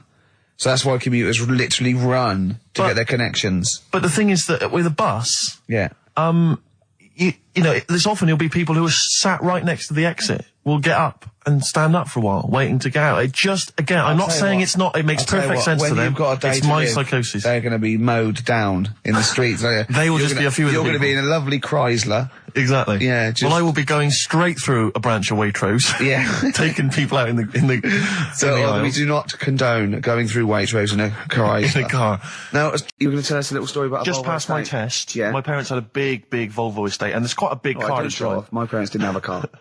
But I know you don't drive cars, Rick, but it's got a big car to drive if you've just passed your test. It's safe though, isn't it? It is very safe, that was the thing. Yeah. And I come from the West Country, obviously. There's quite a lot of windy lanes. around there. You're joking, do you? They have cars there. Well, here he comes. Blimey, Karl. Learned on a tractor, automatic it was. Do you want me to tell it or not? Oh! Don't give up the accent! Oh no, I'm not a word. Oh, go on. Go on. So I went to this You party. have a go at him being from the north. Not when he's telling an anecdote. He's never told an anecdote. Oh, yeah, fair point. Yeah, go on. So I went to a party, and I was quite excited because I had the car, the motor, and there was a chick heading down to the party that I was like, you know, I had my eye on. And I thought, you know, now I've got a car, and going to the party, it's going to be amazing, right? You glass and eye, various friends had said, like, can we get a lift? I thought, yeah, groovy. Yeah, I'll pick up the chick as well, who's Yeah, a friend of a friend. yeah. So cruising down to the party in the motor, you know, the Volvo estate, and there's nothing sexier than that. You know, slipping a little bit of Billy Joel on the stereo or whatever. Something don't classic. go changing. Exactly. And maybe it was Billy Ocean. I think maybe it was quite a Billy. Maybe it Billy was thing. get out of my dreams, get into my car. Ideally. Yeah. So I get to the party, and inevitably it was one of those house parties where the chick that I had my eye on, she kind of was chatting to other guys, and she wasn't really paying attention to me, and I was sort of... Found out to get, was she again? Same old story. Oh, they make me They know laugh. how to tease, don't they, the make ladies? me laugh. Who are they kidding? So I'd follow her like a dog, you know, from room to room. Yeah. And watch her Quite while... literally, sometimes he was barking. Yeah. Go on. And while, you know, just watch her while she talked to other blokes. And then, obviously because I was driving, I wasn't drinking, so I was not really enjoying myself. And then somebody said, should we go and pick up Vera? And I thought, right, okay. And they went, Steve's got a car, let's all leap in there, we'll go pick up Vera. And this girl was like up for it as well, so I thought, brilliant, you know, I'll be back in the car with her, you know, away from all these lads. Yeah. One guy she had her eye on, he came as well. I was a little bit annoyed. Yeah. But anyway, he was in the car, so I'm driving down these country lanes, just driving along, and they're directing me, they're saying, go left here, go right. And then suddenly we stop, and one of them goes, just drive into that field, this pitch black field, right? And I'm sort of, well, it is my parents' car. Just drive in the field, Steve. I'm thinking, well, I don't want to, like, not seem like I'm a hard, cool, crazy kind of guy, because the chick's in the car. So drove the car into the field. They all leapt out, started running off into the darkness, shouting, Vera, Vera, Vera, where are you? So I'm just sort of sat there in the car waiting. Wasn't Vera Lynn, was it? Because she likes to hide in fields. Bizarrely, it wasn't. Right. It was just, I was just left in the car on my own with Billy Ocean, and suddenly, at the darkness, they come back holding a Vietnamese pot-bellied pig that they had stole from a nearby farm, and they knew that the pig was called Vera because someone knew the farmer or something. Anyway, so they got this pig, so now they're going, I'll put the pig in the back of the car, we'll take it back to the party, it'll be hilarious. I'm thinking, well, you know, I'm not sure I want a pig and all its, you know, piggy crap in the car, right, crammed in there. But they say, yeah, so obviously I'm thinking again, I don't want to look like I'm, you know, a nerd. You know, I'm terrified of that, Rick, ever happens. Yeah. So, yeah. So you go, hey, bring the pig into the car. Exactly. I'm no nerd. Exactly. Yeah, go on. So now we drive off again. I got this pig kind of squeaking in the back of the car. And, they say, stop again. Let's do some cow tipping. And they do that old thing, you know, about the fact because cows sleep standing up, don't they? So you can push a cow over and stuff. Yeah. So they're having a wild time, hilarious. So this time, now we get to a sort of dead end in the road. And, they say, well, turn around, let's go back to the party. And I'm thinking, fine. Try and do a 3-point turn in this very narrow country lane, right? Get the Volvo estate wedged horizontally across the road. Can't get it out. Just can't seem to sort it out. I don't know what. I'm panicking because there's a pig in the car, right? And, local disgruntled farmers, right? People drunk, partying, probably off their head on some kind of weed, Rick. Was it loads of blokes with, like, pitchforks and flaming torches Exactly. going, burn him.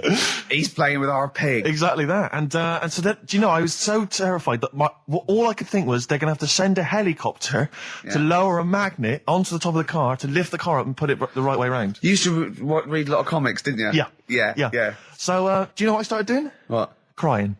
Did you really? Yeah. Why? Started crying, just very slightly, started getting upset.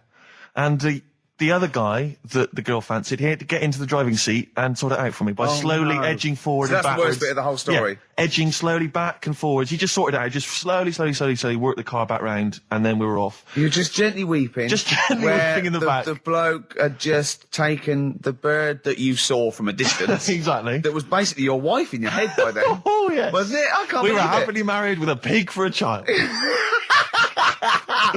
Don't joke, that could happen. I know. The pigs come, if you like. Sorry? What did you say? What did you say? What did you say? When you do what, Karl? What? What did you say? No, what did you say? Because I don't want to have to go to the radio authority again. What did you say then? Just remember.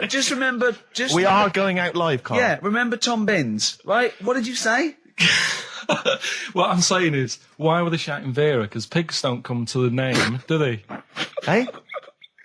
I don't know the ins and outs of a pig, how to lure a pig into your trap. Can I just tell you some very... On our way to Hastings last week, for me, that's where I went to chill after the... Of course, And that's where you decided you couldn't give 100% to the public if you weren't having a good day, like me and Steve do. Come rain or shine on a tin pot radio station that really doesn't, keep me in frappuccinos these days. But we'll say once again on air, this is official, and this is not to put pressure on you, that me and Steve are going away for a couple of months on the 16th of August to do the office special, and if Karl doesn't come back, nor will we, because I see it as a three-way thing, and that's the truth. Rick, you've said that a couple of times now, as though you're expecting a flood of emails and calls. Nothing. No, I'm just trying to get in pressure There's been nothing. because I know for a fact that they want us to come back, and I know. I think maybe not the listeners though. No, the listeners don't care. They don't care Listeners then. couldn't give it. They don't care. Who stands in? Do you know what I mean? Instantly, what frequency is Magic? It's 105.4. Worth checking out because I had a great. Heart is 106.2. I think. Virgin's 105. Bloody good station. What is that? 105.8. Yeah. Which is Well, check press good. for details. But Yeah. Where did you go on holiday? Sardinia. Good? Yeah, it's alright, yeah. Nice food and that. It's important, isn't it? Yeah. And nice beaches and what have you. Excellent. Always like a nice long beach to walk down. Yeah. But, so we're having a nice walk, right? You know how, nudists do me head in? sure. Right. Not a problem though, is it? It's not like being scared of spiders where they might jump out under the kitchen sink at you. You know what I mean? It's not a big problem having your head done in by nudists. Yeah, but it just annoys me. It sort of ruins the day a little bit. Because it makes me feel uncomfortable. Right. Take your clothes off if you feel uncomfortable. It's much more relaxing. Yeah, but, well, anyway, right, so I'm walking along the beach, right? Lovely long beach, might have you, watching the sea, picking up shells and that. And what are you wearing? What's your natural beach club? When he says picking up shells, I imagine he's on all fours going, like that, you know what I mean, looking at things. Just like washing his nuts in the sea to get them tasty. Yeah, going into the sea and then kind of shaking himself and all the water flies off. Yeah. I've just got, flip-flops on, pair of shorts, and like a little light shirt. Sure. Mm. So anyway, walking along, and Suzanne goes, "Oh, look," right? And there's this woman, German, I think, coming out of the... How can you tell she was German? Underarm hair? I'll get to it. Forget Okay. the underarm hair. She came out, it looked like she was smuggling seaweed. I'm gonna burst! I'm going to burst! Oh, God! And the funny thing is, right, she... Smuggling seaweed! Oh, God! She was a bit hairy down there, was she? mental. I felt bad because I hadn't had a shave for 2 days, right? Looked at her, it was ridiculous. She might as well have kept her trunks on. It was just like she was wearing furry trunks, right? So anyway, so I'm walking along. So... Yeah, go on then. So Suzanne's like, "Oh, look," and I'm like, "Oh, not again," because every time we go away, there always seems to be one of these. Is she by herself, this woman? Well, the weird thing was, she was with her husband, right, Yeah. but he had shorts on, he was happy, right, but every time, because I walked past her, and he sort of ran off, because he's embarrassed, do you know what I mean, there's nothing normal about it. What can he do? He can't go, "All right, mate," because he knows it's odd, right. How old was he? Sorry, how old was she? It's hard to tell when someone hasn't got clothes on. Do you know what I mean? They always look older, don't they, when they haven't got clothes on anyway. But I'd say she was about 40, 41. Okay, right. So I walked past, and the annoying thing is, she got there on a bike, right? No clothes on, little pair of boots next to the bike. So if you can wear boots, just pop some shorts on. You know what I mean? That takes more effort for me, putting boots on. So put the shorts on, right? So anyway, so the husband kept running off. I walked past, and I'm getting annoyed because I'm saying, well, we've got to walk past them again on the way back. I like the fact that they're scuttling away when Karl walks past. Like when you lift up a bit of sort of iron sheeting in the woods and loads of mice run away. Yeah. It's like whenever Karl goes, that nudists run away. Yeah. Oh, right, okay. So we sort of come walking back and what have you, and you know, I have another look and what have you, and he runs off again. Why are you another look if it offends you so much? Oh, you might as well just have a look. You know what I mean? It's just putting it on show and what have you. But the interesting thing was, I just wondered whether the husband... If the husband were nude, you'd looked at his tackle. Because remember, when you went to see those two strippers, and it was a woman and a man, and they whipped their shorts off, you said you looked at his tackle first. I think any bloke would. Wow. You would. You just check it out. It's natural, isn't it? You just go, oh, right. So it is normal or whatever. Because you don't know if... you know what I mean? You don't know if what you've got's right until you see someone else's. No, do you know what I mean? Yeah. But anyway, so, but he got us talking, because I was, then, as soon as I saw her, sort of, day's been ruined a bit, so I'm walking up the beach. It's been ruined! Walking up the beach with Suzanne going, how does it happen? Do you know what I mean? Why do people do this? What fun are they getting out of it, and what have you? And, I just was thinking, is there any chance that fella, right, didn't even know that she was a nudist until they went away? Do you know what I mean? Because I said to Suzanne, say if I met Suzanne, it's like we're getting on, yeah, everything's fine. Yeah. And then you go off on holiday and you go, you haven't got much luggage. And she's like, no, it's fine, this is plenty. And I'm thinking, that's weird. And then we go down the beach and she whips her knickers off. I'd be annoyed, but there's nothing I could do. Do you know what I mean? Sure. So I'm just wondering whether that's what happened to this fella. Every time someone came walking up, he was like, oh, God, this is embarrassing. And he kept nipping off. Yeah. I think at one point you were trying to be sick on my leg. I do remember that. Yeah? Why? Just for fun? Yeah. All right. So that's when I started getting annoyed. He was very annoyed last night. No, yeah, okay. Yeah, I can see where that could be annoying, but you just got to think, hey, look, so what? It's, you know... Well... I think you rub each other up the wrong way. Yeah. No, that's the problem. Well, no more Cheap as Chimps today. Right. Nothing to replace it, because we didn't have a chat. Songs of Phrase, we're doing that. You can win some stuff. Yeah, we've got the film that we haven't done for the last 2 weeks. The final film, we won't be doing that. Let him down. There's 2 weeks. So you're 2 weeks late on that. Yeah, can I just ask, guys, is there going to be some great music? Yeah. Well, what I've got about something from the Only Ones? Yeah. Planet. Brilliant. Placebo, The Bitter End. That's the first single to be lifted from their forthcoming album, Sleeping with Ghosts, which you can hear in full on the XFM online listening posts. I'm Ricky, you cheeky little devil, Gervais. With me, Steve. All right, ladies, what can I get you to drink? What, you think I'm made of money? I meant half a mile or something, merchant. And Karl, oh, I'm stressed. If it's too hard, I don't want to do it. Pilkington. Indeed. Oh, well, it's nice to be back, Rick. Rick, I heard a rumour that you weren't going to be playing great music today.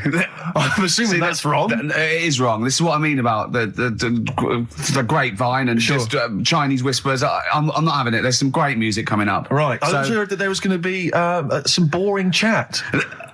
Sorry, it's that. Well, I want names. I mean, I don't want to name names, Rick, but that's the gossip I heard. It's totally wrong. I heard it was going to be inane, ill thought out, often stupid. No, Karl's not going to talk so much this week. We're going to try and sort of bring it back to real radio. So that's an absolute lie. Yeah.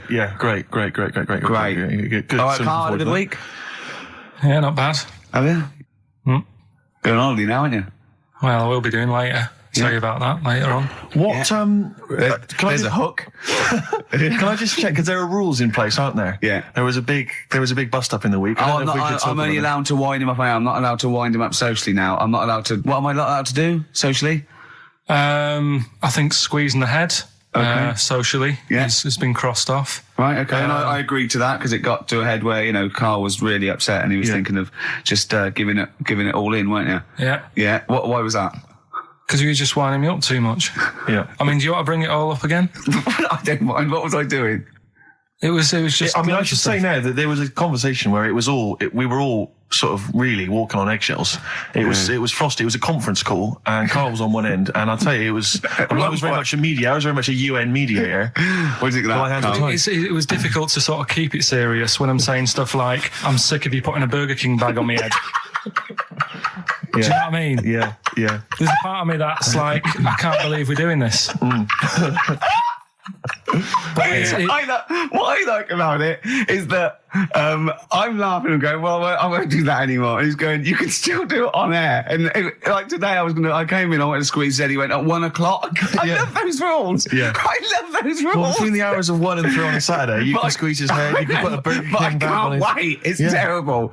Oh, dear. That all started last week as well, really, because I got in a bit earlier to do an edit for you on some track that had swearing in it, right? Yeah. So I get in early, he comes in, first thing he does is go to sort of squeeze me head. And my reaction was, not now, do it later. As if it's all right to do it later. Yeah. So that's kind of what made me think this isn't normal. We should just point out, when we say squeezing your head, what exactly does that mean? I put my hand on the front. I do 2 experiments, right? Yeah. One is the side, because you can crush an egg sideways, so I think that's more dangerous. Right. And I actually put my elbows out, and I pressed like a vice, and I really go for it until it really hurts. And the front one it shouldn't hurt so much, if my experiment's right. I don't know. Well, it was all this that sort of, built up. Sure. And the research that you're doing there, Rick, is that going to be available online at some point? Well, that was the problem. That's what I was saying to him, because it kind of started last week. Well, it's been going on since we've known you. Yeah, really. Yeah, but I just upped it last week. It got out of hand a bit. I upped it to when I think it got to ahead on Thursday when I filmed it.